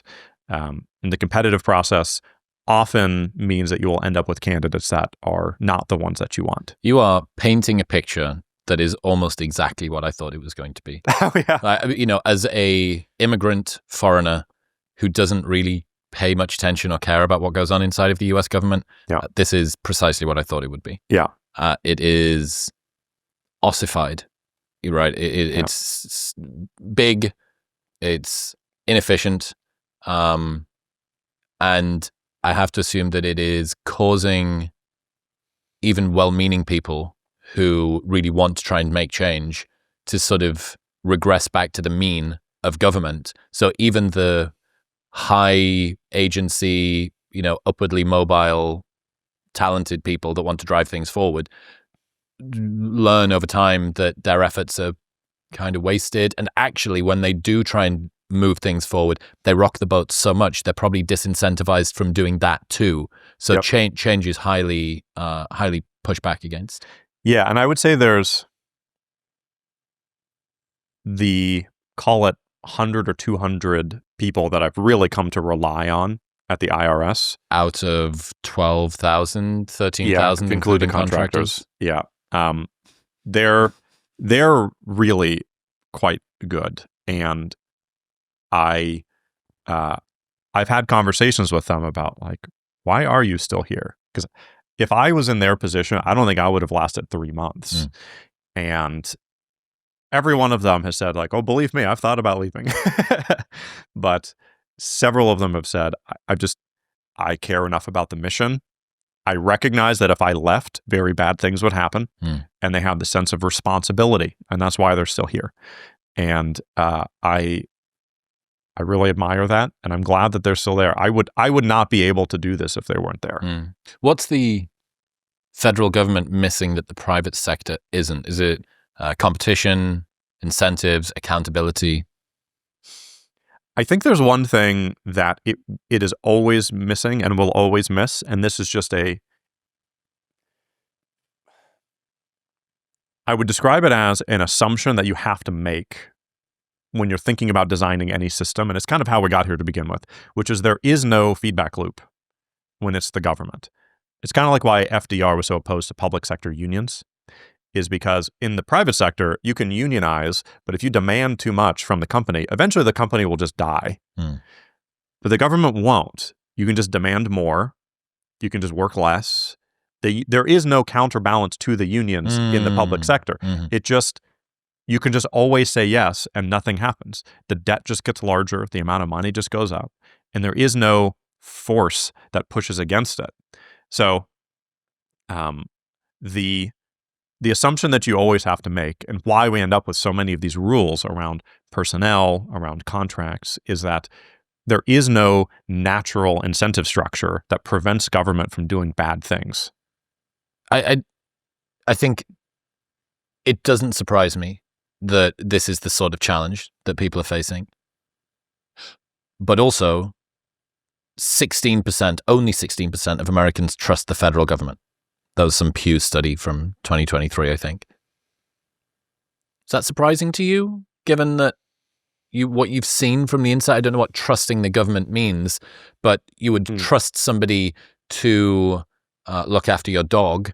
Okay, so what are the things that they need? Well, they need to be driven. They need to be competent. They need to be conscientious and aware. They need to have the skill set that's required to be able to look after a dog. They need to not be malicious against dogs. So there's, the fraud, waste, abuse, like insider trade, all of those things. There's a number of different levels that you need to get through in order to be able to think, I trust this person. And not all of them are malicious and not all of them are competence-based, but 16% of Americans trust the federal government. Doesn't seem surprising. Yeah. I think it's generally good for people to be skeptical of the government. It is the entity with a monopoly on violence. That is a thing that one should inherently be skeptical of. I do wonder how much of that is just an overexposure to the news. I think that's there are a lot of things that are either completely not real, that people believe are true, or they are sufficiently non-representative of reality that they are effectively not real. And if you go way back, people cared a lot more. I'm sure you know all this stuff. People cared a lot more about their local community. There was no 24/7 national news coverage. But over time, it's basically become a team sport. And people watch it like they're watching football. And these these things that have always happened sort of on the edges of the government are now front and center, and they look like they are representative of reality when they're not. Right. So I don't really know. And it's been interesting to observe from the inside how the tail can wag the dog in a lot of these things. Like a specific example is at the IRS, we hosted for the first time ever, we took 50 of our best engineers who have been there, many for 10, 15 years, across all the different teams. We brought them together for a strategic planning session at Treasury to discuss across all these teams, which rarely talk to each other. What are you seeing? How do we land the plane on this modernization program? It was incredibly useful. People were finding data sources that we didn't even know about. We were finding all kinds of issues, problems that were just a coordination problem that had been stuck for years got resolved on the spot because people could just talk to each other. Because historically, when you have this many layers, for an engineer to talk to another engineer, they've got to tell their supervisor, who tells their director, who tells the subject matter expert, who goes across to the other team, and then it goes through like 8 layers of filtering, none of whom know anything about this topic. You can't just Slack them. You can't just like communicate with them. What is communication? What's the platform that you guys use? Teams, typically, or email. Microsoft Teams and email. Yep. I haven't used Teams apart It's from... very similar to Slack. Okay, right. Yep. Mm-hmm. How many people are in your team? That's a good question. I don't know if I have any actual direct reports. I've just sort of co-opted a bunch of other teams. You're floating in. You're like a mercenary, basically. Yeah, freeloader. So there's these communication gaps that are a huge problem. We hosted an event of strategic planning. Wired magazine put out a piece that says that we hosted a hackathon. That DOGE. Oh, this was what that was. Yeah. DOGE. They said DOGE hosted a hackathon with a bunch of DOGE people. What's a hackathon for the people that aren't familiar? Well, so typically it's like you do 48 hours of a bunch of coding and then you have some deliverable at the end. And what's Navy SEAL Hell Week for coders. For software developers, yeah. And what's weird about it is they requested like, hey, we heard you guys are hosting a hackathon. And we said, no. Most of these people didn't even have their computers open. This is a strategic planning session with 50 career IRS engineers to talk about IRS modernization. And they invented the story out of whole cloth that it's a DOGE hackathon. It's completely made up. And this is sort of the tail wagging the dog thing where I still get requests from Congress asking about this hackathon. Would that be a bad thing if you had hosted a hackathon? I'm not even sure it would be, but like none of this is real. What do you think's the subtext? Is the subtext of the hackathon, this is Silicon Valley degeneracy, caffeine-fueled, Adderall-addicted, young people eating their Chick-fil-A and coding up the Matrix? I think what this story intentionally implied, which is not real, but is what they want people to think, is that the young DOGE engineers are hacking around with taxpayer data and we're doing something nefarious. Yeah, I suppose the word hackathon, it's not got great optics. Yeah, they're using these words intentionally and they suggest certain things that... You ever read Ryan Holiday's book, Trust Me, I'm Lying? Yeah. He has this great concept called trading up the chain, which is about how you start with something that's like a half-truth that you suggest, which then, like, it started out, I think it's even in that article, they say that I am SpaceX affiliated because my brother interned there many years ago. And then if you look at a lot of news stories today, they say Sam Corcos, SpaceX engineer. I have never worked at SpaceX. Like, the closest affiliation I have is that my brother interned there. Like, I have nothing to do with SpaceX at all. But they just like, they imply something, which suggests something, which then just becomes a reality. And then all of these news stories start to say that. It's like a slippery Mott and Bailey type thing. Yeah, exactly. And it's just, it becomes the new narrative and they just build on top of it. So how big of a deal was trying to deal with this hackathon story? Was that a huge pain in the ass? It was a huge pain in the ass. Yeah, because like people kept asking.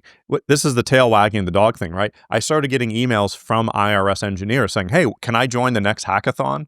It's like, guys, there is no hackathon. There was never a plan to do a hackathon. None of this is real.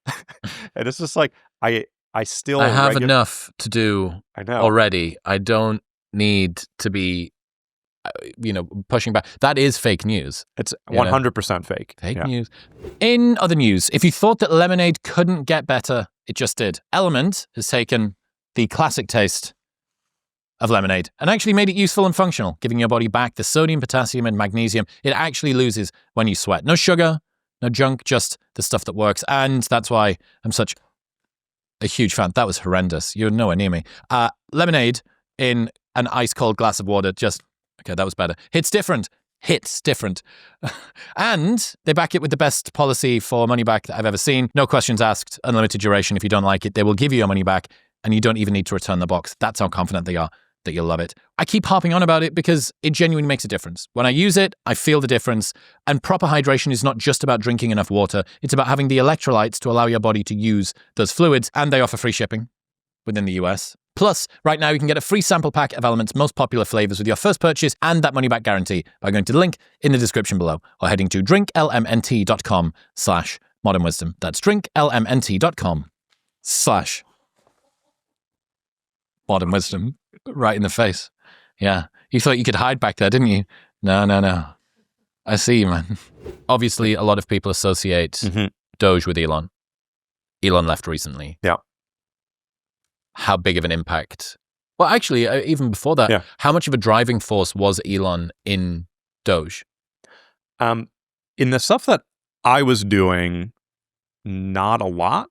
I had very little interaction with him. We primarily worked with the secretary's team and within our agency. I think the biggest effect was there was more, how would I describe it?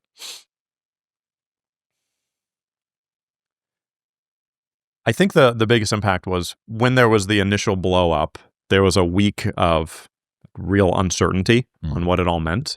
But over time, the teams had already been so embedded with the agencies and the departments, and since we really take our instructions from them, it didn't have that much of an impact. I think some of the impact is that the interagency communication weakened a little bit, just because there's less of a central connecting force for these things. But for the stuff that I do, it has not had a particularly large impact. I imagine that in some other teams where they really needed Elon to push something from the top, that probably was more impactful. But I think it's very possible that part of the reason why it hasn't impacted us at Treasury that much is that Secretary Bessent is able to get a lot of these things done himself. Right, so you don't need that big hammer, that big Elon-shaped hammer That'd be coming my in guess. to fix things. Okay. I guess DOGE has kind of taken on a meme all of its own.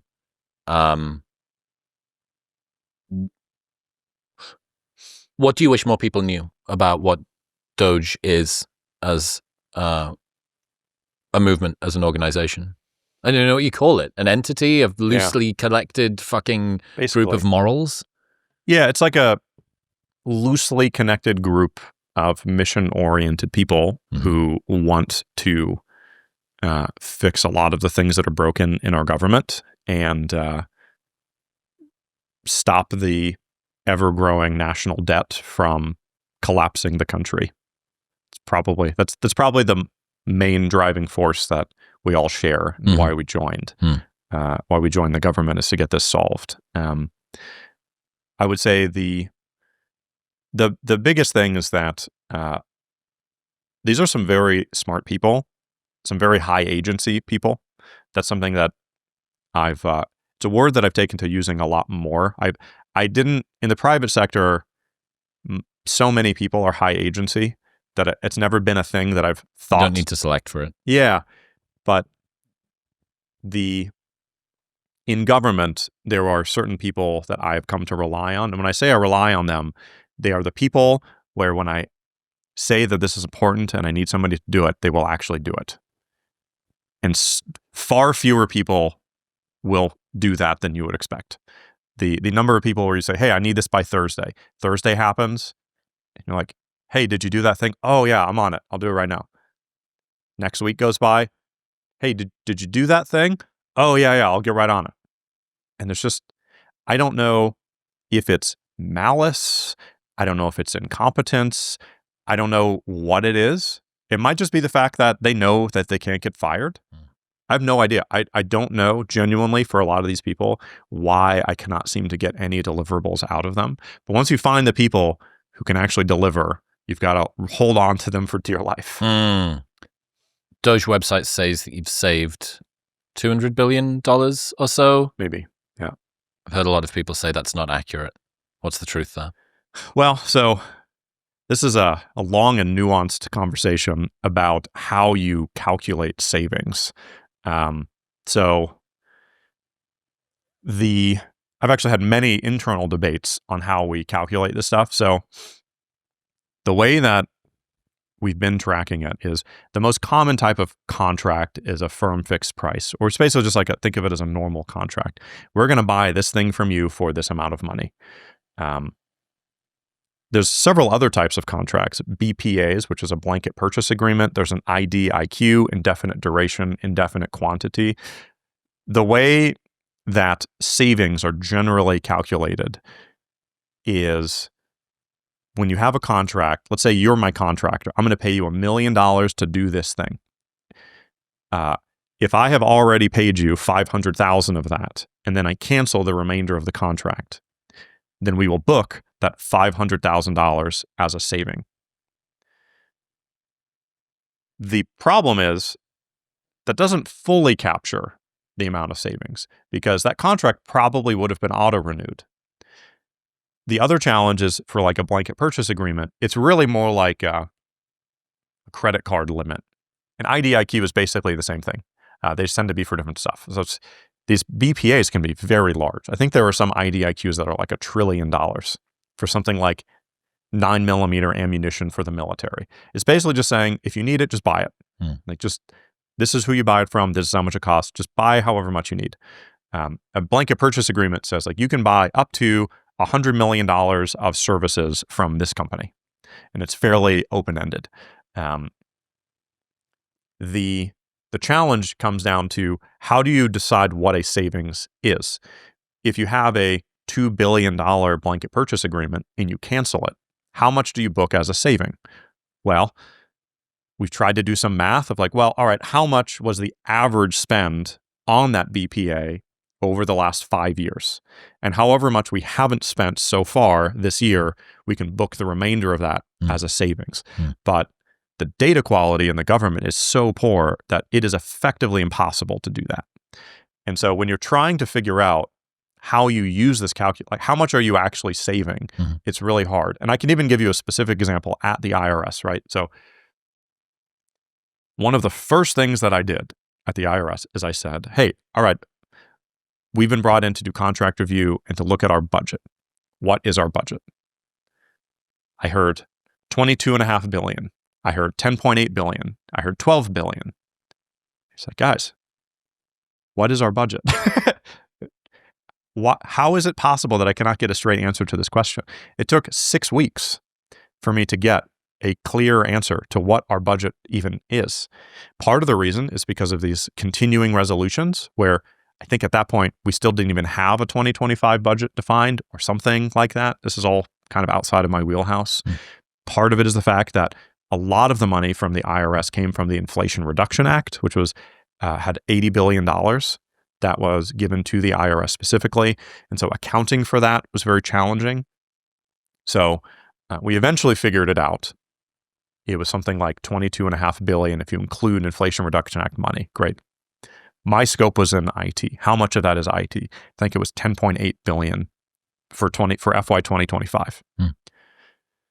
So then we worked from that and we said, all right, what are we spending on now? Which things do we count? Which things don't we count? I think we would conservatively say that we've saved $2 billion in contract cancellations. It's roughly correct. The reason why I say it's conservative is I think we're on track to spend something like $4.5 billion. And our budget was $10.8 billion within IT. Mm. And so you would naturally say, wouldn't that mean you saved $6 billion? But when you count savings, you don't count canceled solicitations. You only count the way that it's currently calculated. You only count money where a contract was signed, but the money had not yet been sent, which is like this very narrow window of contracts. So for all of the things that we said, no, we're not spending $400 million on that. No, we're not spending $500 million on that. That doesn't even show up. And so this is one of those tricky determinations of what is saved. Is it one-time savings? Is it annual savings? The Inflation Reduction Act money has a time duration. It isn't an indefinite amount of money. It's for some set number of years. So how much of that do you count? Because you couldn't count it as annual because it's not permanently recurring. It's only recurring for a certain number of years. So all of this to say, it's a lot more complicated. And so when there are these journalists who say, well, we did our math and it only saved X, like it fundamentally misunderstands what savings even means. They're using some of their own calculations to try to come up with like the most conservative, least accurate version of how much was saved. And so I think my opinion on this, and I know people are still going back and forth on this, is really the amount of money you saved is however much you were planning to spend minus how much you actually spent. Mm-hmm. But you're not going to know that until the end of the year because these things get reconciled at the end of the year. Well, you're certainly not going to know it if the budget's never actually defined. Yeah. How do you know that you're not cutting stuff that's important? Like if the priority is we need to have cutbacks, presumably one of the huge concerns is cutting shit that you actually needed. Yeah, I mean, in some organizations, they are higher risk than others. In some organizations, you can cut things that are important and just put it right back and nobody even knows. That's not the case for the IRS. That's not the case for something like the SEC. If you mess something up, it can have significant market moving effects. Like when I was talking to the team about some of the changes we wanted to make at the IRS, we were calculating the cost of like really bad decisions. If we like totally blew something up, the amount of money that we could cost the American public would far outstrip any of the savings we could make in DOGE, just because we collect. So you have to be gentle. You have to be very thoughtful. It's a scalpel. It's not a chainsaw. And so we went through really diligently, line by line, on every one of these. What is it for? What does it do? What is the risk? And a lot of the people, as I mentioned before, especially the initial leadership team, just said everything is critical. Everything, you can't cut anything. In fact, we need more. Nothing can be cut and we need more. And when we swapped them out for people who were more in the weeds, who knew what these things were, we found actually quite a lot that we could cut. And it's not just cutting, it's really this reallocation. There's this historic problem that we have where we assume the vendors are going to save us. And we just keep repeating the same cycle, which is we give vendor X $1 billion to finally modernize this thing. It's now years behind schedule. It's all just gone up in smoke. And we say, oh, wow, that was bad. Maybe this other vendor will fix it. And then we do that for 5 years. And then they just blow it up in smoke. And we just keep repeating that cycle over and over again. Why is it important to cut spending in the government? Well, the most tactical reason is that if you run out of money, bad things happen. The amount of leverage on that is pretty significant, especially if you can do this across all of the departments. I think the other thing that we've observed just specifically within the IRS is that by spending less money, the organization is running much better because we have fewer of these competing vendors who are building totally disparate systems that don't communicate with each other. This kind of ties back to the earlier incentive problem we discussed, which is if you're a vendor, your incentive is to lock in. You want to create a custom something, and you want to make sure that we can... Only you know how to work it. And I see the archaeological evidence of that everywhere. in the IRS. Like the compliance team told me early on they really need help with their software systems.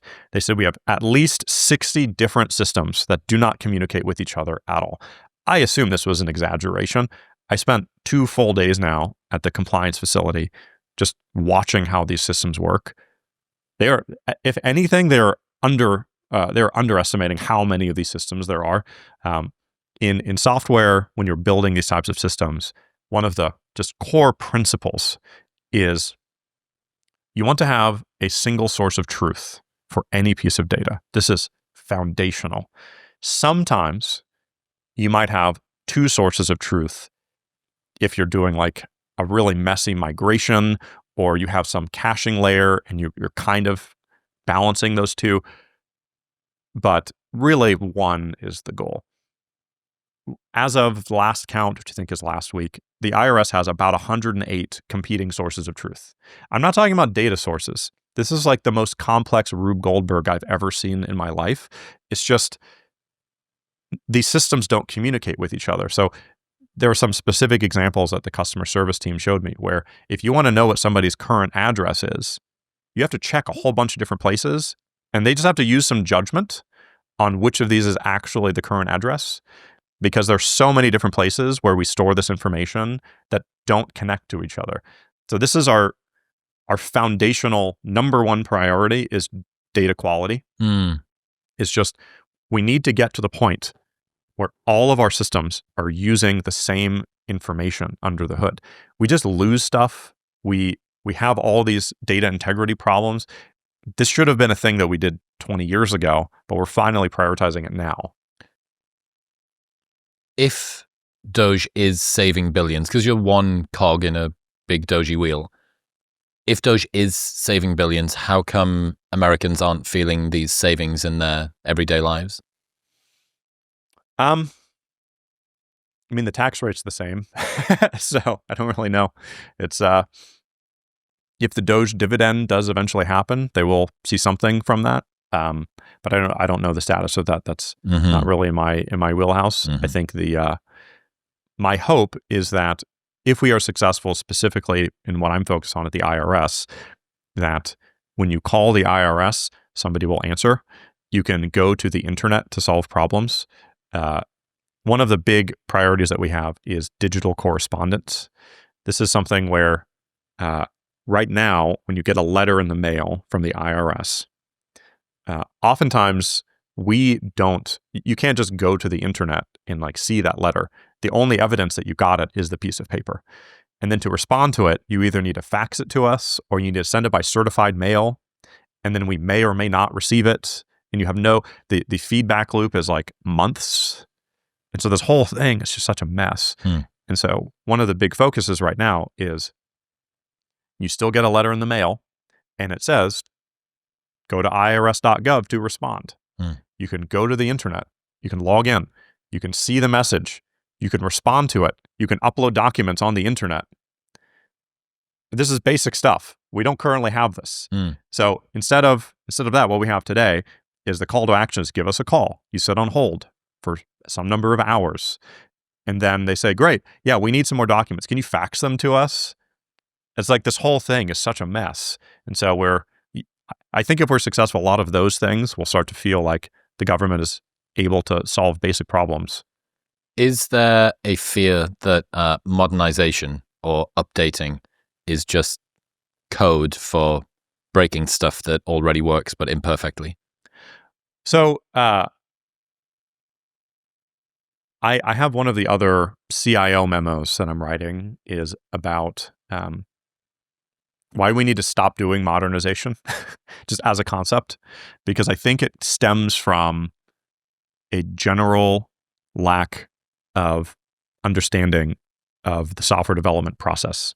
This whole concept of like, we need to modernize. We need to throw a bunch of money one time at solving this problem and then never touch it again.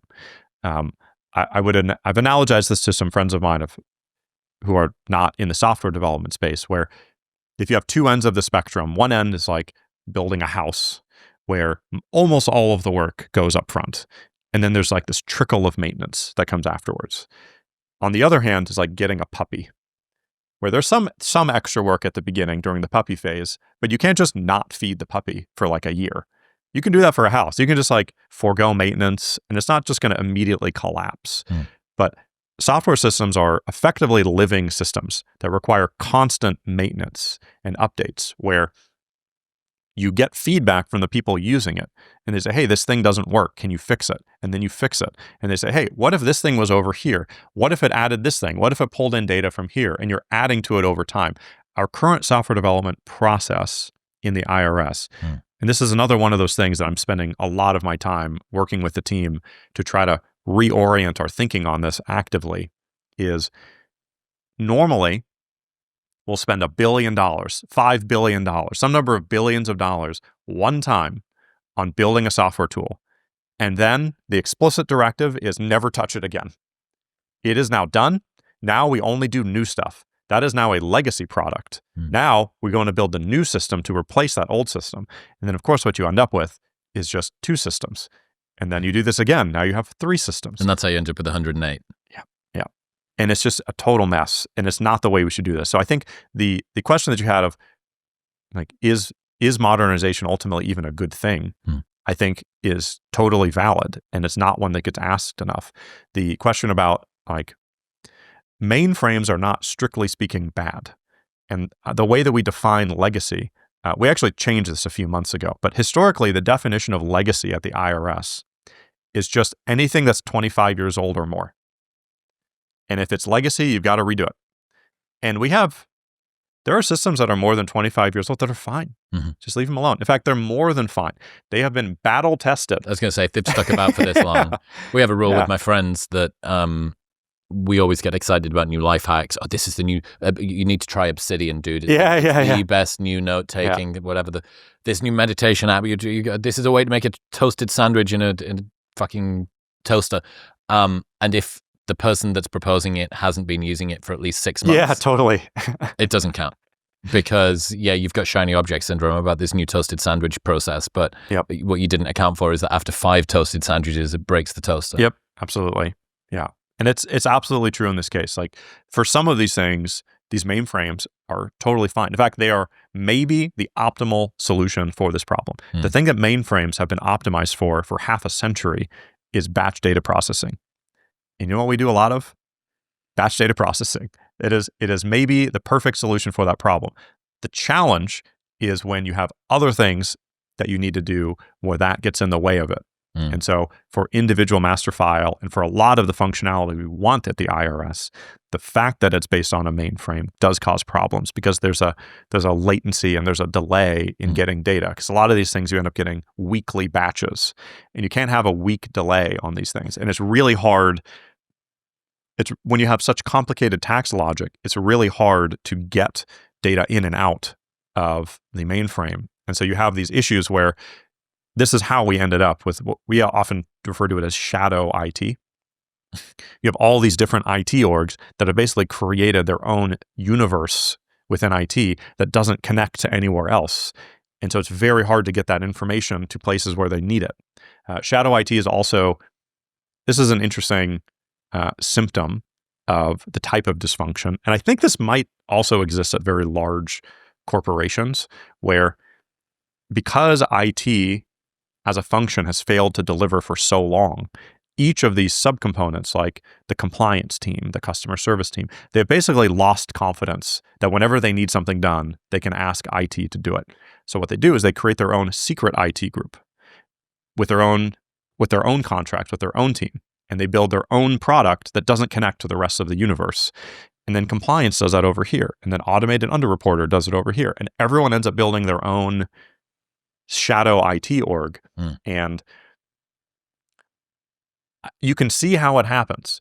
Because if you're responsible for delivering on something and your counterparty cannot be relied on, the only option you have is to do it yourself.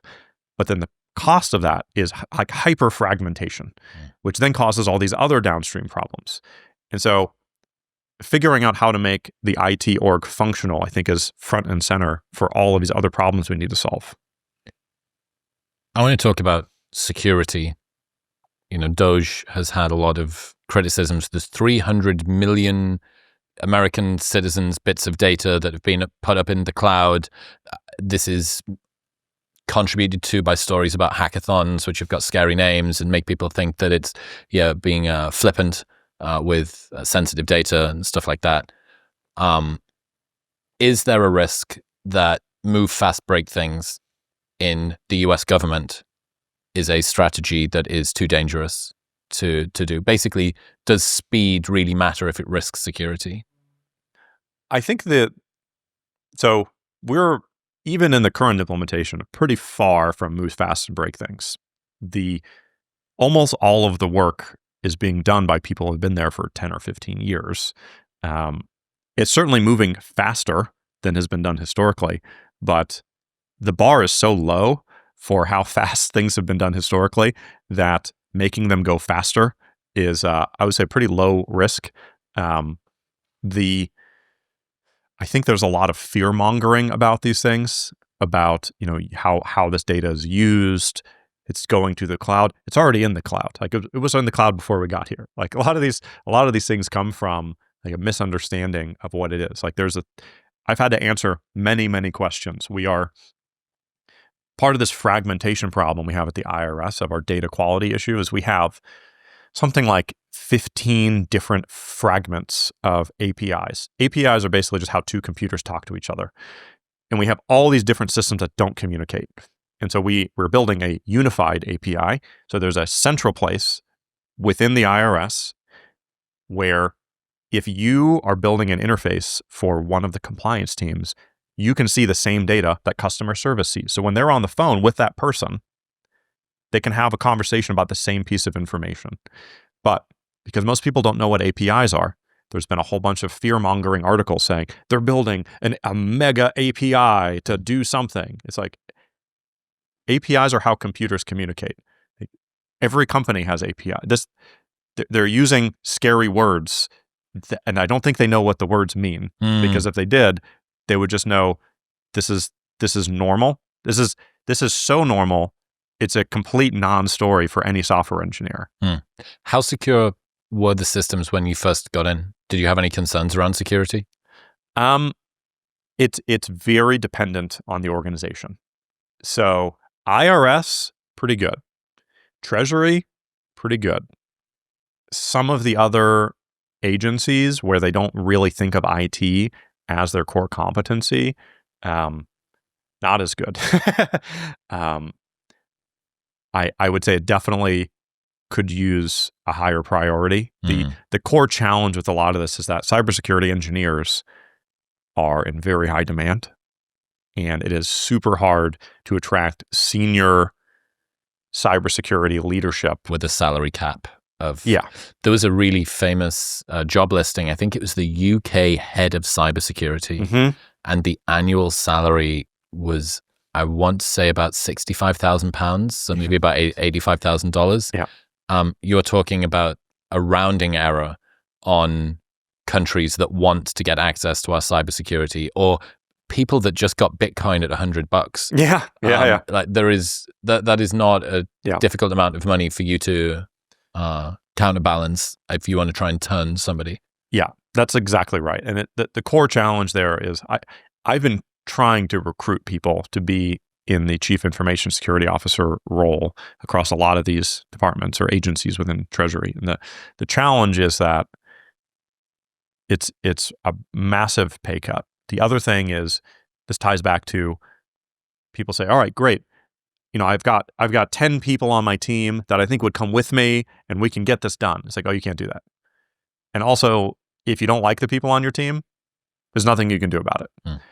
And the number of handcuffs that we put on them even when they get here. The other thing that's, I would say, especially challenging within cyber for a lot of these agencies, especially the ones that need it, is the best way to destroy your career as a chief information security officer is to have a major cybersecurity breach under your watch. The problem is, if this was the private sector and you came in, people will care about reality. So if you came in and you changed around the systems, you started observing things maybe for the first time, and you discover, oh, the Russians are in our system. And they've been in here for 3 years. You would then immediately ring the alarm bells in your company, and you would get them out, and you would be praised as a hero for having found it and removed them. But because this is politics, what's going to happen is they're going to say, oh, it was under your watch that the Russians were in there. And you can say, well, what do you mean? Like they were in here before I got here. Doesn't matter, because it's politics. That doesn't make the news story.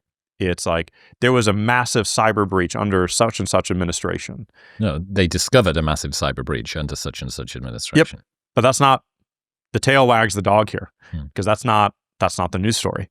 So it's very challenging to convince them to be in this role, because especially if they're coming into some of these smaller agencies who have had real challenges with this, you're rolling the dice on it. In fact, if you are successful and you find these things and you stop them, you better hope you're like at your retirement age, because it might be a lot harder for you to right. That's the encore to your career. Yeah, exactly. Footnote. What do you say to people who accuse DOGE of being unvetted and unchecked?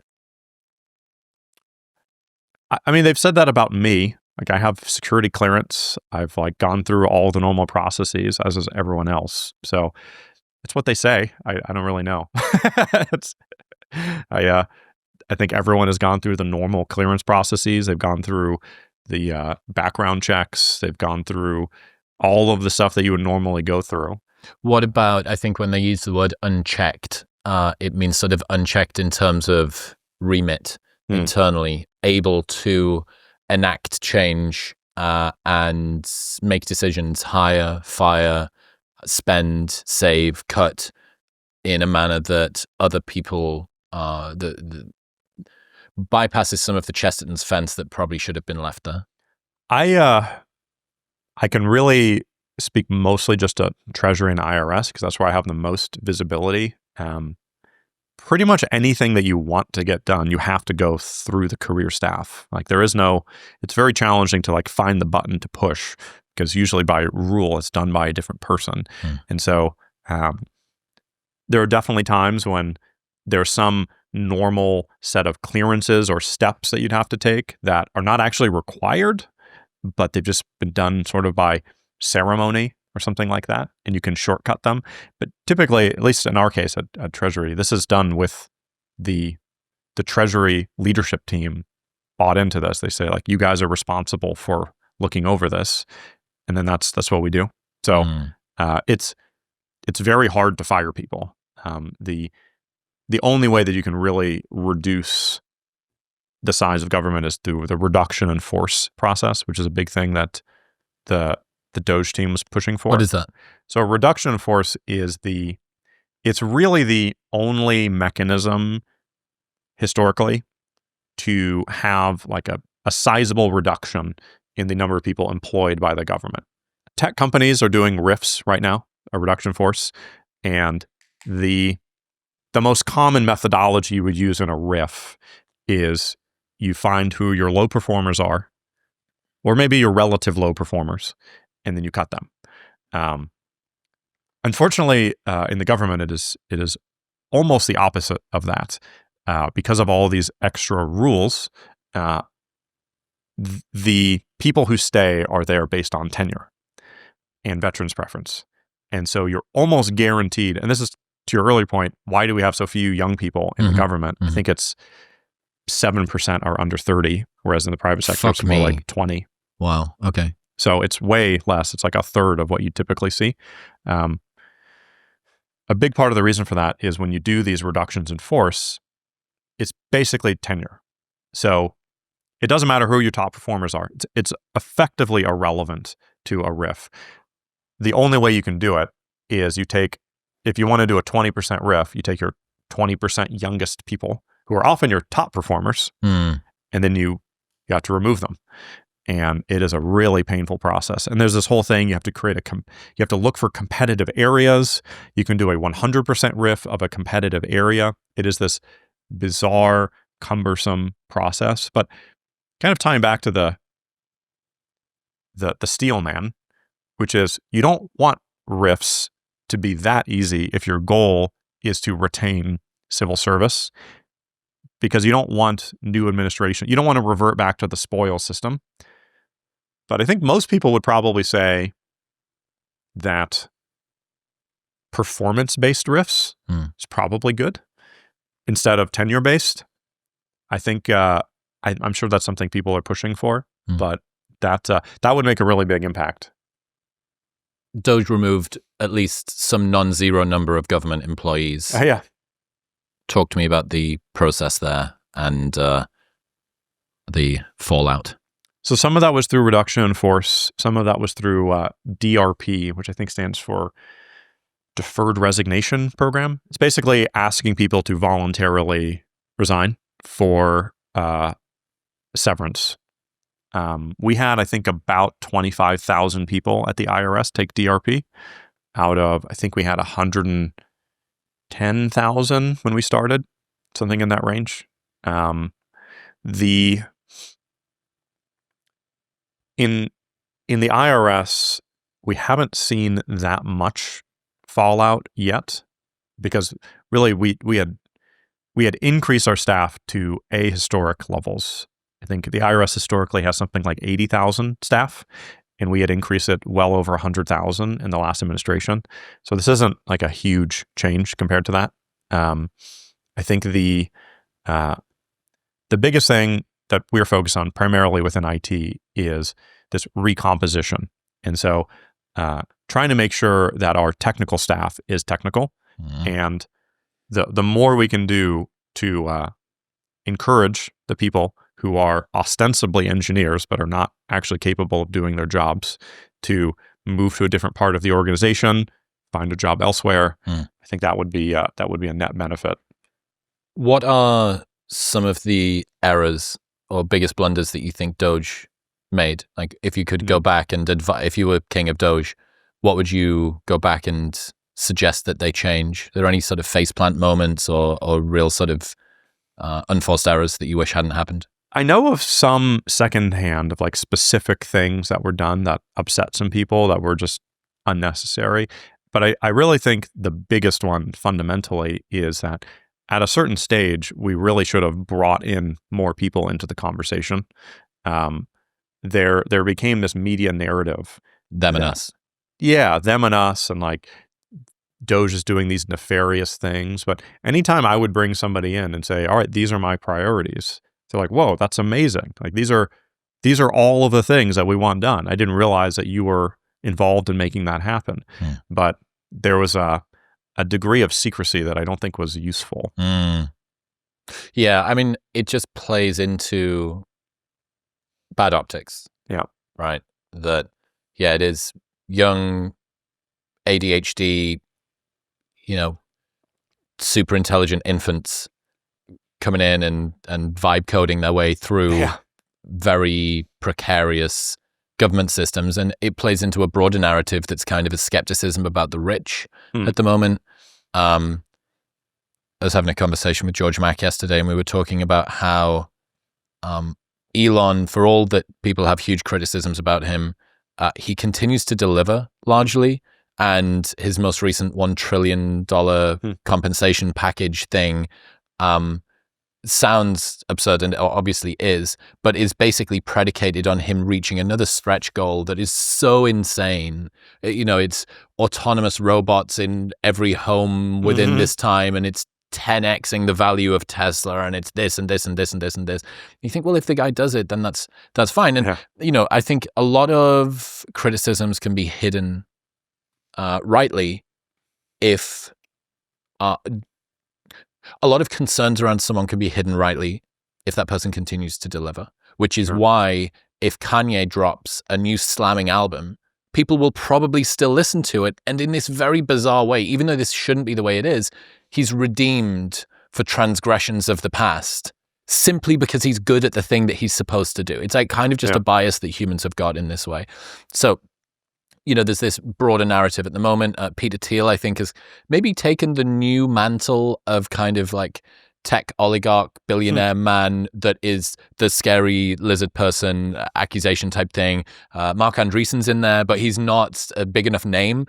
When you say this person, the person that you're explaining this to goes, who? Like, that doesn't work. And if you're not sufficiently VC pilled, you don't know who Andreessen or Naval or whatever these people are. Yeah. My point being, there is this broader narrative at the moment that's kind of like the tech billionaire critique 3.0. You know, you sort of had the first wave, and then you had kind of Zuckerberg, but he's had a rebrand. He's got curly hair and an oversized t-shirt now. So he kind of doesn't really work. And like, what's he really do? He just spends loads of money on Apple engineers and steals them. Like, we don't really understand that.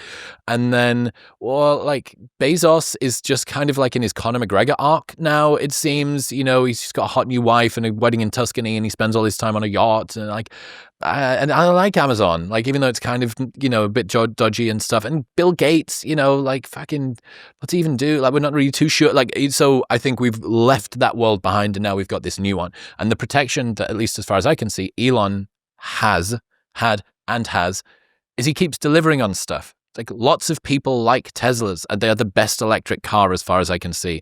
And he keeps on doing stuff that kind of is good for the planet, at least in some pockets. Lots of blast radius of this stuff that I'm super uneducated about, but there is an argument to be made that his push for EV has done an awful lot to improve climate change, even as people sort of throw the usual accusations of blah, blah, blah, blah, blah. Yeah. My point being, if this is the world that you're coming into, the optics of we welcome the input of people that exist here already. We will stick by the rules of like decorum to some degree. And I understand that if you come from the world of business, I don't have a uniform that's required for the guys that work for me. I want them to be comfortable and to just maximize the way that they operate. And they understand, like, if they're going to turn up on set, they're not going to be in their pajamas, right? But like, largely, that doesn't really matter. When you get to government, there is a sense of sort of pomp and circumstance that kind of people need to, the hallowed halls of that run this great nation, et cetera, et cetera. And I think that these two worlds clashing, this sort of skepticism around move fast, break things, tech oligarch, billionaire, the tendrils going into, this is part of a tech-enabled shadow government run by adult infants on stimulants, with, we need to, there are checks, balances, rules, and procedures that exist for a reason, like Chesterton's fence at scale, right, at governmental scale.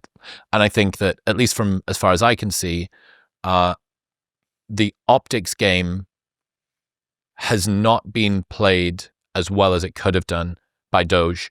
And what that's resulted in is people that say, don't, like an Elon approach, like, don't look at what I say or what other people say about what I do, look at the outcomes that I get. But unfortunately, what is it? Like, politics is different. Yeah, some politics is an optics game. And what is it? Some insane percentage of Congress people's time is spent fundraising and going to dinners and lobbying. It's like more than 50%, or maybe even like 75% of their time isn't doing the thing. It's doing the thing that enables people to pay them to do the thing or support the thing or whatever the bullshit is. Sure. And I get how we just need to focus on, this is a big fucking mess. This is a big octopus, and a Gordian knot, and I just need to take a scalpel to it, a flaming scalpel, and slide through the middle of it.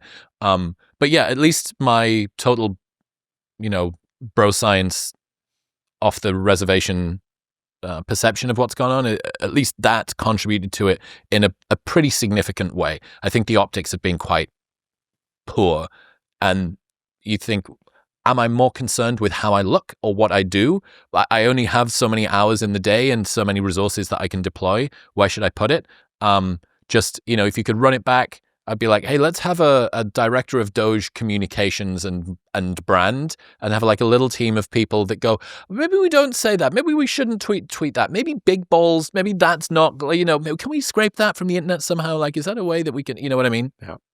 Yeah. I think the interesting thing, having spent obviously a lot of time with the young DOGE engineers, including big balls, yeah, these are extremely smart people. I think this is the perception of these. I've seen some politicians call them infants as well, and it's interesting because the founding fathers were roughly the same age when they wrote the Constitution and led the revolution against the British. What age? In their early 20s, typically. Wow. Early to mid 20s. These are not children. These are adults who are very capable people. I think they might be perceived as infants because our governing class is typically in their 70s and 80s. Mm-hmm. And so to them, it seems like they're infants, but they're generally very thoughtful people who are challenging a lot of the institutions and systems that have been calcifying over many, many, many decades. Mm. And that can be uncomfortable. And one of the things that we often will push on for people is, if we go back to some of these examples, like the hiring process that I described, it's like, where does it say in the law that this is what we have to do? And it usually doesn't, but everyone sort of thinks that it does. Same with like the fax machine thing. Where in the law does it say we have to do faxes? And nobody can find it because it probably isn't. It probably isn't actually a law. It's just many, many, many decades of inertia that has been built up that requires somebody to challenge it. I can't imagine that being associated with DOGE in DC gets you a particularly warm welcome. You know, it's an interesting, I haven't had any issues. Even like within the IRS, I've had a couple circumstances where my first interaction, they react in a sort of frightened way because of everything they've heard, you know, the hackathons, all this stuff. And then usually pretty quickly they realize that none of that stuff is actually real and that our goals are largely the same on how to solve these problems. Yeah, it is interesting to see how different perception can be from reality when you're in government. Was there actually a challenge in moving DOGE from being a meme to a meme about a problem to actually solving a problem? Or was it solutions first sort of from the beginning as far as you could see? I mean, that's I think, a meta question that's like outside of what I've been working on. I think in my particular case, like we were told, look at these contracts, figure out, for me personally, why is this modernization program so bad? How do we fix this? How do we land the plane before the end of this administration? And so when you go in and you talk to people, a lot of the people, especially the engineers on the team, they want to solve this problem. They don't feel good about the fact that this thing has been ongoing for 35 years and will probably never get done. Like, they actually want to solve these problems. Did they see, because I think from the outside, what a lot of people will assume about DOGE is that you guys have come in and are at odds at loggerheads. There is this small pocket of people drinking new tonic in the fucking corner of the office, the new bit that they're allowed into, and they are in conflict with the rest of government. How much, from your vantage point, and then I guess anyone else's outside of the Treasury too, how much has that been, wow, this is enabling and this is good, versus this is threatening and can you fuck off, please? I think it very much depends on the agency. Have you heard of any that are particularly cantankerous? Oh yeah, for sure. Can you say?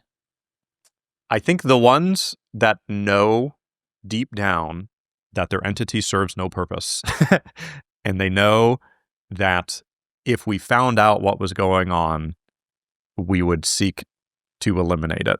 Those are the ones who are particularly... Ticking clock. Yeah.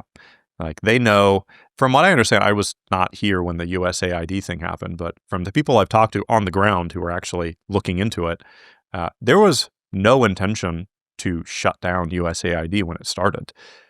They just knew that there was a bunch of problems. They knew, which is better grammar. They just knew there were a bunch of problems. And they came in, they started talking to people, they started looking at the books, and then over time they realized this whole thing is a giant ball of worms. Like, they first came in saying like, all right, what do we cut? What do we retain? How do we fix this? And very quickly they realized like this whole organization is a problem. And they've seen that at a few other agencies as well, where this is kind of obvious, but it's very different in my experience at the IRS. The IRS serves a very obvious purpose. And so there was never a question of like, do we just blow the whole thing up or not? Right. Yeah. I understand. Okay. What does the IRS actually do? Yeah. Well, so this is an interesting misconception. So the IRS functionally, it's basically a software company. Almost everything we do involves a lot of software. Very little of what we do actually involves collecting taxes. The Bureau of the Fiscal Service collects most of the taxes. The best way to think about it is BFS, Bureau of the Fiscal Service, is more like Stripe. They do payments. Mm-hmm. The IRS is more like QuickBooks. It says it all that you're having to use. Yeah. Yeah, like we those don't analogies. we do very little in terms of You're a big ledger. It's a big ledger. Yeah. And we check to make sure that the amount of money that you say that you made is the same as the amount that we know you made. Mm-hmm. And if those numbers are different, then we send you a strongly worded letter. And if they continue to be different for very much longer than that, then there's an enforcement action taken against that person. Are you guys in charge of the enforcement thing too? Yes, to an extent. We have a criminal investigations group. There's a whole compliance team. The compliance team is quite large. I don't actually know at what point like DOJ maybe gets involved, but there's a pretty significant compliance arm. That's one of the major functions of the IRS. How does the IRS stack up against other parts of the government in terms of efficiency and efficacy? Does it do what it says it can do, and how easily does it do that thing? So some of the things that it does very well are things like compliance, because there's so much leverage in it. There's effectively an infinite amount of money to make sure that we are collecting the proper amount of taxes. We have some very sophisticated teams and people. Part of the reason why I think we do is also that if you are interested in solving these kinds of problems, there's really only one place that you get like $5 trillion worth of leverage on this stuff. So for like a really good data scientist, this is a really, really interesting problem. People will take a pay cut to work on this kind of problem because it's very, very interesting.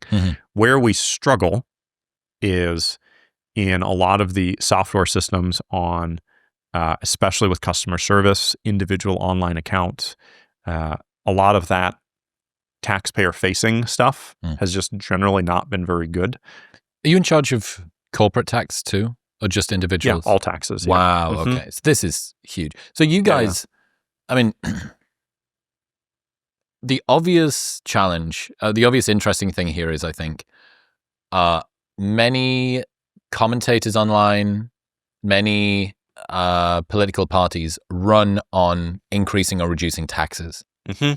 Tax is a massive part of a lot of different political messaging, and also the sort of thrust of on-the-ground activists.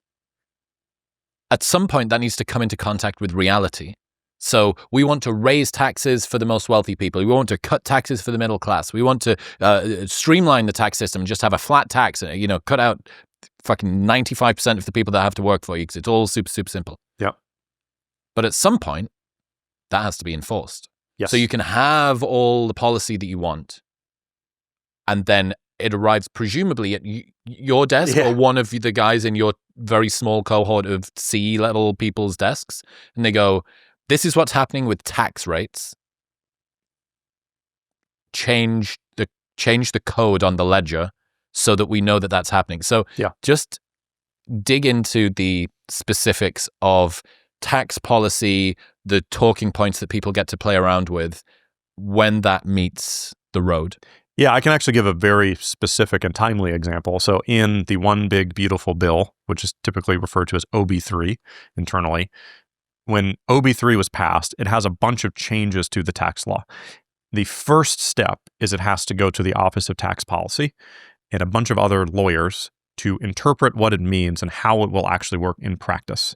So there's this whole step of the lawyers have to say, all right, what is no tax on tips? What does that mean? How does that impact these? The thing that's really interesting about a lot of the stuff that IT does is that a lot of what we do, the first 80% of the work is usually pretty easy. It's that second 80% where everything gets very challenging. It's those edge cases. Like there's sort of an internal asterisk to everything, which is like, this is all fine, but what about the Amish? It's like, well, yeah, It's like, well, they're not going to send it on computers, so we have to have some backup for that. And it's like they're more of like a placeholder for all of the edge cases Yeah. that you have to be aware of Yeah. for people. Everyone, it needs to be. I'm reminded of a friend of mine who worked at Google. He's pretty high up at Google, and I was asking about like why does it take so long to get things shipped there, and he said he had a conversation with Eric Schmidt, and Eric said that. Remember that every problem we have is a problem at scale. There is no small problem at Google. And it's the same thing at the IRS. Every change to the tax code we make affects a vast number of highly diverse people. And you have to account for every one of those possible edge cases. And so that's the core challenge and why it's slower to do these things, but because you have to account for all of these things. There are people who are blind. There are people who are deaf. There are people who don't use computers. There are people who just aren't capable of using computers. Like there are so many different edge cases you have to handle for. There are people who don't have a social security number. People who don't have a driver's license. There's like every possible edge case, you have to figure out how to account for it. So a lot of that gets done in the policy realm where they say, for all of these things, how are we going to handle those things? What is the cap for how much is exempt for no tax on tips? What is the interpretation of the statute? How will we actually implement it in practice? At the end of the day, for almost everything, where the rubber meets the road is in technology. And so this is an interesting thing that I did not really expect in my role. I thought I would be like IRS modernization is the one and only thing. But what I've discovered is that in almost everything that you want to actually do in the government in terms of full implementation, almost everything touches technology at least a little bit. So I end up engaged in conversations on the Trump accounts, which are coming up, which is $1,000 to every newborn American. Okay. Yep. That's another thing. There's a whole bunch of policy stuff, but eventually computers are going to be the ones doing it. We've got to figure out how to do it. Almost every policy change or anything you want to do eventually touches an IT system. So if you take OB3, the tax policy folks are going to come up with their interpretation. They're going to work with us on the implementation of like, how do we actually do it? Then we have to turn that into changes to the core mainframe system because that's where a lot of the business logic lives. Then you have to figure out how do you change whatever interface you have? Does this require change in the tax forms? That also requires a change in technology, both to print the forms, to send out the forms, to receive the forms, to have the digital forms. How does that connect to all the other things? The tax code is very complex, and so there's so many intermingled parts that you have to solve for. So that's like a thing right now that we're working on. It's mostly sitting right now with the tax policy folks, but we know enough about where it will likely land that we're starting on the implementation now. I suppose the interesting thing about tax, as a person who is a super fucking noob about how this occurs, tax has to account for a big amount of income for the government. Oh, yeah. Right. Do you have any idea how much that is as a proportion of where money comes from? It's almost all of it. Right. Yeah. Okay. So you are the guy who is technically in charge of the systems that acquire the revenue that the country needs to run. You could put it that way. Yeah. That seems like a big deal. Yep. Yeah. It's the amount of leverage in the role is very interesting. In both directions. In both directions. Yeah. It's pretty high stakes. The good news is that there are a lot of people working on this who have been working on this for a long time. And so I've only been there for 6 months, but this is maybe to give credit to the civil service system that we have. A lot of these people have been there for a long time. The trains are going to keep running and things are going to keep getting done. And even though I've only been there for 6 months, I can have leverage one way or the other, but there's a very low probability that any one person can come in and like really cause major problems in the organization.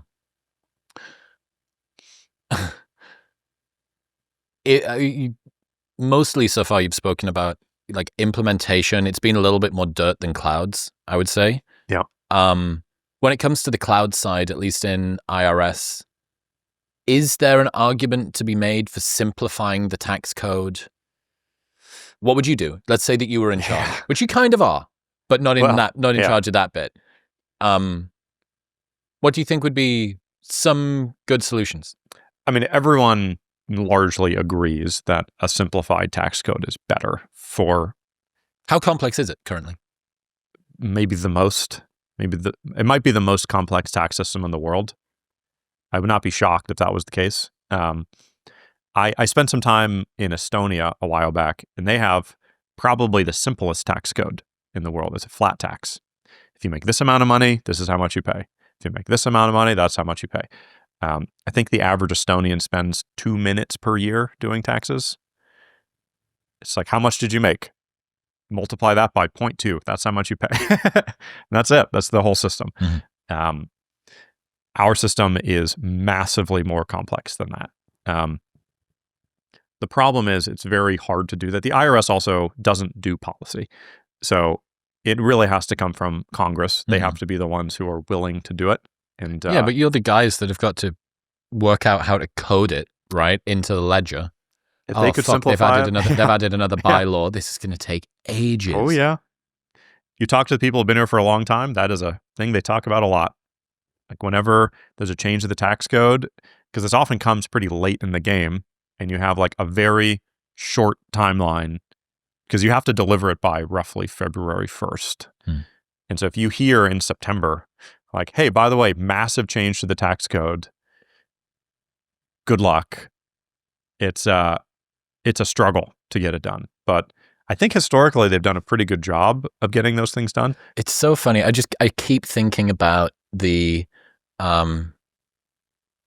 sort of flaming sword wielding politician or online commentator talking about, we need to tax the rich, we need to tax the poor, or we need to simplify the whatever. And there is just this total ignorance around you and what you do and the 12,000 people that in some form or another have to make that happen. Yeah. And that's one of the main realizations that I'm taking away thus far, is that, the rubber really does meet the fucking road at some point. And like, what does this mean to enforce? What does this mean to implement? How do we change the systems on this? What's the interpretation of this? Right, I went to the Moody Center, the big arena thing downtown here in Austin, and there was a automated corner shop type scenario. You can get drinks and snacks and stuff like that, and you go and you do it yourself, and you scan the thing and then you pay. There's no staff. There might be one member of staff stood at the front who is just ensuring people like generally seem to be going toward the till once they've got stuff in their hands. But it asked for a tip. This automated system asked for a tip. And I think to myself, well, is that exempt? Is that a special type of tip? It's an interesting question. I don't know. Because who the fuck am I tipping? Yeah. Am I tipping the coder that made this system? Am I tipping the guy that stood at the front, the only member of staff that's physically here? Yep. Is this being fed into the servers so that the AI agents get a day out? Like, what is this? I think this is exactly the why these things are so complex. That is one of the edge cases that I'm sure the Office of Tax Policy folks had to think about. It's like, who is this tax exempt for whom? Who knows? Mm-hmm. Where's it going? Where is it going? Eventually, we have to figure it out. And I think your analogy of like in the clouds versus the dirt, I probably spend 90% of my time in the dirt. Most of my conversations are with the engineers on how do we implement this stuff? How do we get it done? How do we change our systems? If we need to hire, why is our hiring process bad? We have this other thing. It's called an ATO process. I believe it means authority to operate. It's basically, imagine you wanted to use an iPad or an app in your iPad, whatever it is. You want to use a tool. Somebody needs to check to make sure that it is secure, that it meets our standards. That's the ATO process. The IRS has probably the worst ATO process in the entire government. I've I've like cataloged a lot of other systems and how other agencies do it. Ours, I think, is the worst, and it takes oftentimes multiple years to get simple tools authorized to use, and so as a result, we're using code editors from 20 years ago. We're They're using the only ones that have been proven secure previously. Yep. Yeah. I mean, I think about trying to speak to my accountant in America, and if I want to send documents, I can't do it through a ton of different services because she is at the mercy of her organization's ATO equivalent. And I think, oh, well, fuck, this is clunky, but at least it's secure. And I suppose there is a trade-off between speed and security in this way. And the systems do need to be, I mean, fuck me, when was it? Like Boxing Day, PlayStation in 2014 or something got hacked, and like hundreds of thousands of people's data got diddled. And then Microsoft had one. And recently in the UK, Marks and Spencer, that are sort of a up-range supermarket, their online ordering seemed to stop almost immediately. And then their shelves started to become empty, and it looked like some sort of ransomware. I don't even know if that ever got revealed. I spoke to the BBC's cyber correspondent the same week it was happening, and he sort of, I can neither confirm nor deny, but basically said, like, from what I've heard, it's fucked. Like, you've just got this big ransomware thing that's going on. All of this shit's held. And you go, oh, it's impacted the supply chain, like ordering logistics thing. Oh, that's held for ransom. And now you're just seeing there's fewer sandwiches on the shelves. They're just dwindling, and people are like, I need to go to Tesco because Marks and Spencer's doesn't have this thing anymore. And then the same week, Co-op got popped, and I think the same week as well, like Harrods got popped too, or some other big high street, department store luxury thing. So yeah, when you get this wrong, it's not like, oh, let's just look to the private sector. They nail this all the time. Right. Like they fuck it too. Yeah. And the stakes are pretty high for a lot of these things in government. So I think there are things that exist right now that have helped with a lot of these processes. So there's something called FedRAMP, which is a set of standards that give broad authority to work within the government. So in the past, I've heard stories, because I wasn't here in the pre-FedRAMP days, anything you wanted, you had to go through like your own custom process to like check to make sure. And then if you, as the vendor, if you had a software product, if you wanted to go over to a different department, you had to go through this whole thing. And it was just a major pain. I think it was GSA, or maybe it was OMB, Office of Management Budget, created this centralized concept called FedRAMP, which is kind of like SOC 2, if you know what that is. It's a security standard. It's basically saying, we're going to verify that you do all these things. And if you do, you can be used across government at that level of security. And it's a FedRAMP comes in several different flavors. They're not the ones that most of them use. FedRAMP Moderate is not that bad. It's not that cumbersome for a company to use. So it takes some time, which I think is okay. But it talking to people before FedRAMP existed and how incredibly painful it was shows that there's some progress being made in these things, and that's existed for some time. Do you think it's healthy that taxpayers are skeptical of the federal government? Yeah, for sure. I mean, I think the general skepticism of how the power is used against people. I know that there's some of the skepticism comes from a world that I have really no exposure to, which is like the intelligence world. I think when it comes to the stuff that I have the most exposure to, which is within Treasury and IRS and how the government uses our money, I think peak skepticism is probably warranted. There's an old joke of what's the best kind of military aircraft? Okay. And the answer is one that has a factory in every state and a part made in every district. Right. And I now understand that joke a lot better. How so? How does that relate to what you do? Well, I don't have as much direct exposure to it in the Treasury, but I see it, like friends of mine who are in DOD or friends of mine who are in all these different agencies. All of the stuff that gets crammed into these bills from Congress are really where a lot of the challenges stem from. There's a classic example of this, the Littoral Combat Ship, which is a failed initiative by the U.S. Navy to build a type of ship. It's pretty widely recognized as a major failure. The simplified version of this problem was there was a simulation done that said, okay, at the end of the sim, we recognize that we need a very lightweight ship that can go in shallow waters, very inexpensive, because in the future, instead of having a few very expensive ships that can be major targets, we need lots of very inexpensive ships that can be in shallow waters. Okay, cool. Makes sense. During the process of development, this is what I've heard, and I think this is all in like government accountability office reports and things like that. They said, oh, well, my district makes missiles. We should put missiles on it.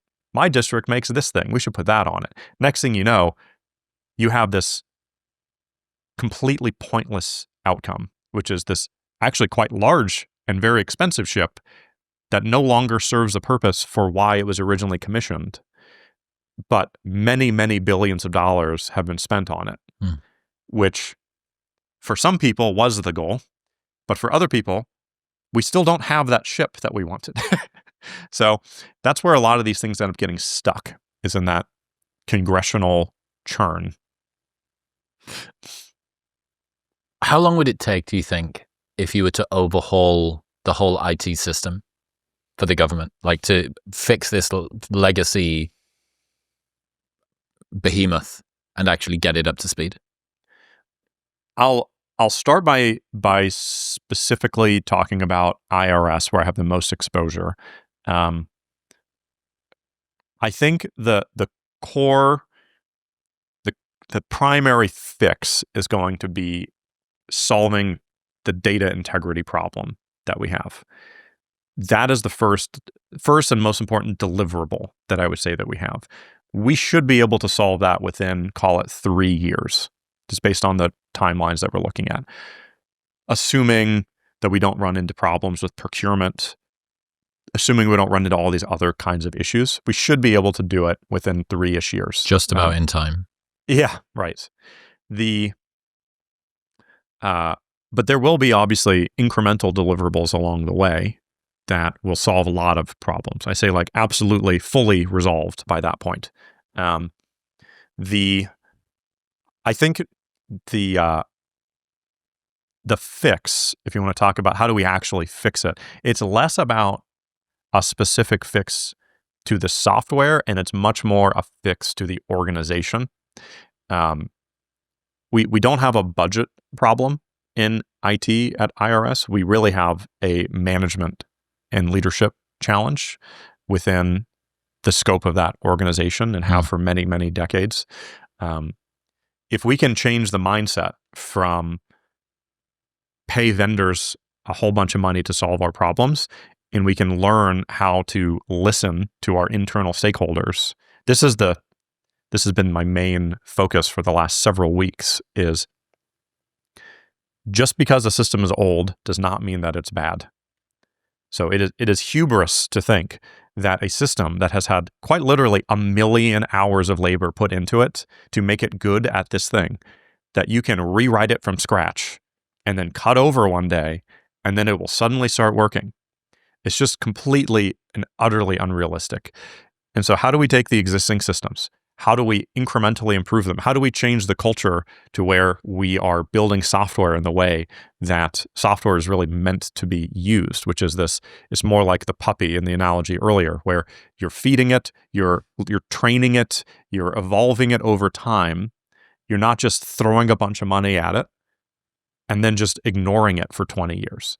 We need to figure out how to get into a software development lifecycle that's actually relevant for software. And what about the government outside of the IRS? Different organizations have different challenges. And so I mentioned earlier some of the data quality problems. I wish maybe we can do this afterwards. I can call my friend Clark, he's the CIO over at HHS. Mm-hmm. And he has been trying to figure out how to fix their payroll system, which is, I'll go into the specifics just because it's indicative of the kinds of problems that you see all over the place when you're actually like in the dirt trying to solve these problems. HHS, they have 30-ish people full-time whose job it is to run payroll. And most private sector companies, this is done by a company like ADP or Rippling or whatnot. There are companies that just do your payroll. Here, they have to request all of their records from all of the different subcomponents. I think there's roughly 40 of them. They then send over spreadsheets of all their employees and how much they should get paid. Those 30 people have to reconcile those to make sure they're all formatted properly. They then send that spreadsheet to a mainframe at the FAA to run a bunch of COBOL scripts, which I don't think anyone even knows what they do anymore because they've just been running. They're all on these calls. Just every time there's an error, they just manually reconcile it. They then take the output of that FAA mainframe. They then send that over to a DOD computer for processing. They then get the result from the DOD computer. They then chop it up, and then they send that information to each of those groups, and then they manually enter it into their financial system. That is how they do payroll. That is like the full-time job of dozens of people. And these things are not that hard to do with computers, but it's just always been that way. And so there hasn't really been a push to fix it because it technically works. They are able to do payroll, but that's sort of indicative of the kinds of problems that you see all across the government. There are so few people who are thinking upstream of why are we doing it like this? Why are we doing this at all? It's like the fax problem I was mentioning. It's like, why are we getting faxes still? What are we doing? It's like, I don't know. It's the way we've always done it. It's like, right, but these other ways are so much better. It's like, well, I don't know. It's too much of a challenge to change it, or maybe we don't think we can. It's not really clear. So to take that as like a specific example from HHS of your question of how do you fix it in government, it's not really about fixing specific systems. It's about changing leadership within IT, making it so that more of the people who are leading, more of the chief information officers, making them technical so that they know how to build software. That would be a huge improvement. Having more people in engineering who are engineers, that would be a huge improvement. If you have people whose jobs are if they are non-technical people whose jobs, which is a huge chunk of the population at IRS, if your job is to manage a vendor, but you don't know what the vendor's doing, you're probably not going to do a great job at managing that vendor. So I think that's the core shift that we need to have is in the same way that we treat the legal function, counsel's office, as having some set of standards and some expectation of what it is their job does. I think we need to apply that same logic to engineering across the government. So I guess I'm interested in, personally for you, you are famous for a lot of time tracking, complex system of executive assistant, virtual assistants, helping you do the things at levels and all the other shit you were doing in your life. How much of that has been able to transition over to this new life? Less of it than I would have liked. I think the biggest change in my current role in the government, historically, I really optimize for having a lot of deep focus time. My phone for the better part of 10 years just defaulted to do not disturb. And I would have consistently 5, 6, 8 hours of just uninterrupted focus time. I am now almost as far in the opposite direction of that as can be imagined. I have multiple phones. They ring constantly. And I've largely just accepted that I am not going to get very much focused time. I have set a goal that I want to try to contribute production COBOL code before the end of this year, because I've never really been in a system like that before. So I'm going to try to find a way to block off some time before the end of the year to do that. But generally speaking, like very little of it translates. Some of it is helpful in just being able to block off time for when I know I need to review things, making sure I have capacity to resolve the things that need to get resolved. But Are you still tracking your time in the same way? generally speaking, I track it in my government calendar. It's like my days now are mostly meetings. It's like meetings, phone calls. You were famous for not. For not that. Yeah. Yeah. For trying to minimize the number. And actually, still, I try to minimize the number of meetings already. And I probably have a solid 6 to 8 hours of meetings every day. What about the army of assistants you had? Have you been able to bring those over with you? Nope. No, none. So you're a one-man band now, largely. Yep. And I do have somebody who helps me with scheduling, which interestingly is like the one thing I didn't use an assistant for before because I used Calendly or some similar scheduling tool. But that's not OAP. It's not ATO'd. Yeah. Exactly. For fuck's sake. Yeah.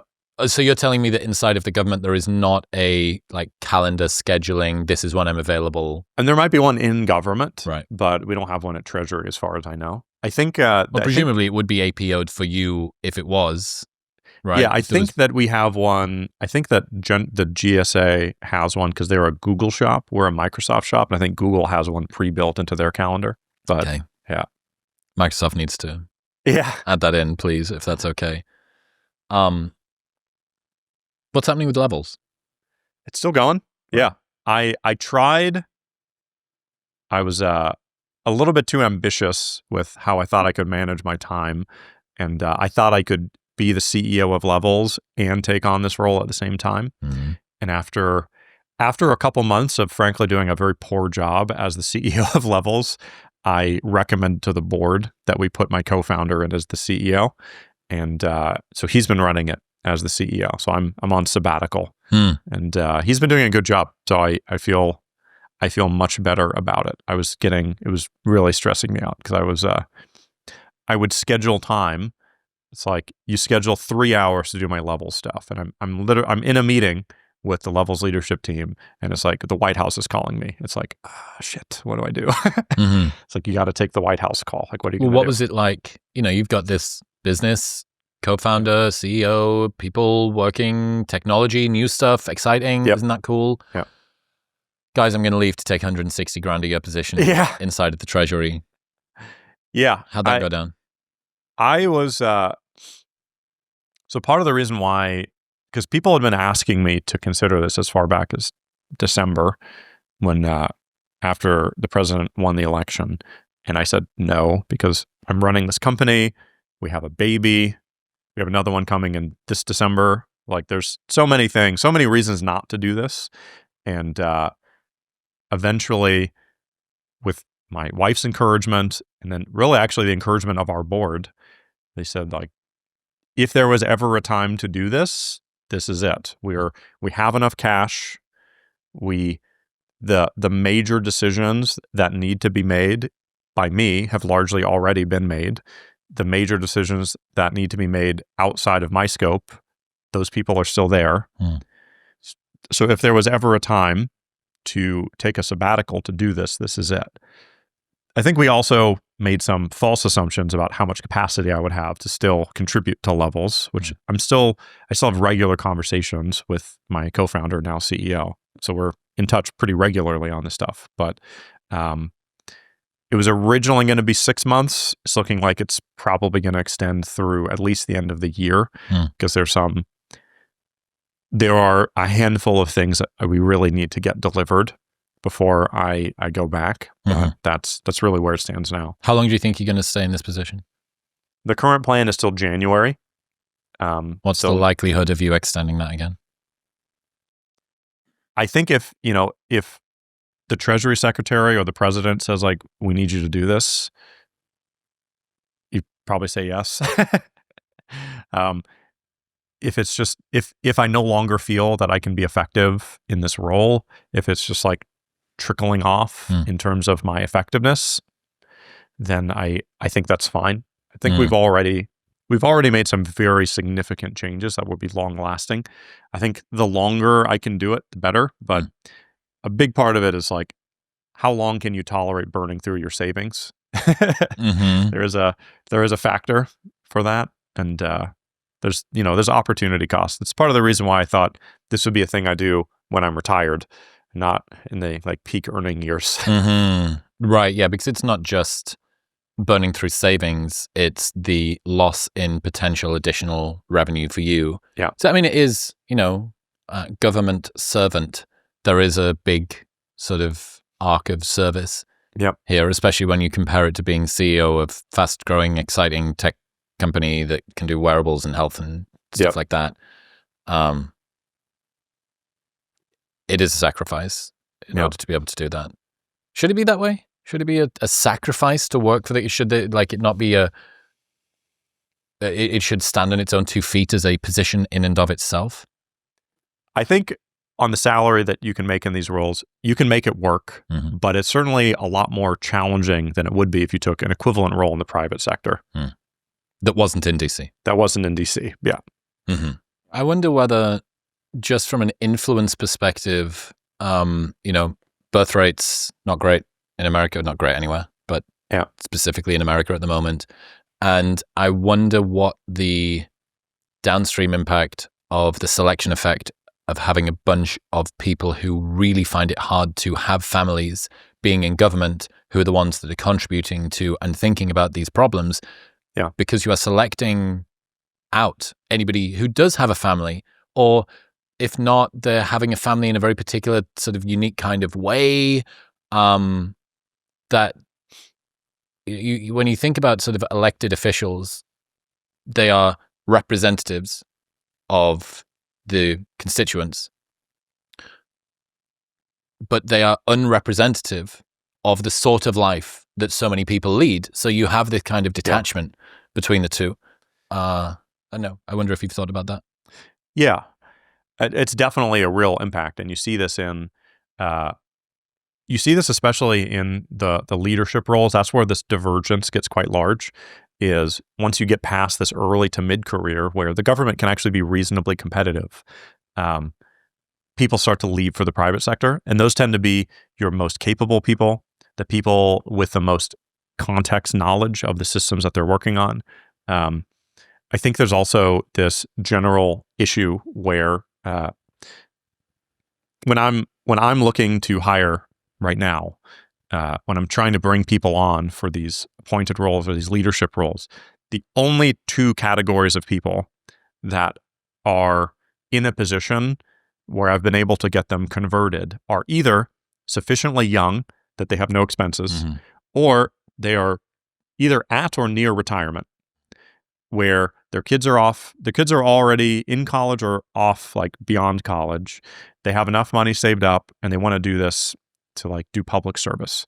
And it's effectively their retirement project. Those are really the only 2 camps that I've been able to convert on these things, because the amount of effort that you have to put in, the opportunity cost of people who are in these peak earning years is too high. They have to relocate to DC for the most part. It's just too much of a lift to get people to be able to do that. How do you ensure that the changes that you implement are permanent? Because you leave, teachers gone out of the classroom, and the slow regression back to the mean begins all over again. Yeah, we talk a lot about how do we make sure the weeds don't grow back. That's a big part of the reason why I've agreed to stay for longer, is some of the weeds would grow back. I can already see it happening. You haven't pulled the roots. Yeah, exactly. I already see it happening on some of the things that I've tried to change. And so I need to stick around for long enough to make sure that it gets solved. I think procurement reform is going to be a big one. A lot of personnel reform. This is one of the other interesting observations, because I've had many of these conversations. People talk about how it feels like the momentum is slowing. It feels like, the amount of money being saved it's all slowing down, and it's a surreal experience, because from the inside, it feels like the exact opposite. We're just now starting to figure out how this actually works. It feels like we're only just now starting to figure out how do we actually fix the procurement system at its root? How do we actually make changes? How do we implement a better performance review system? How do we fix the hiring process across all of Treasury? We're thinking more fundamentally instead of just cutting contracts, which is good, but it really feels like, from my perspective, somebody who's in the dirt for pretty much all day, every day, we're only just now starting to understand how to affect these systems in a way that will be permanent. So it feels like we're there are a lot of reforms. Some of these things require a legislative fix. It requires an act of Congress.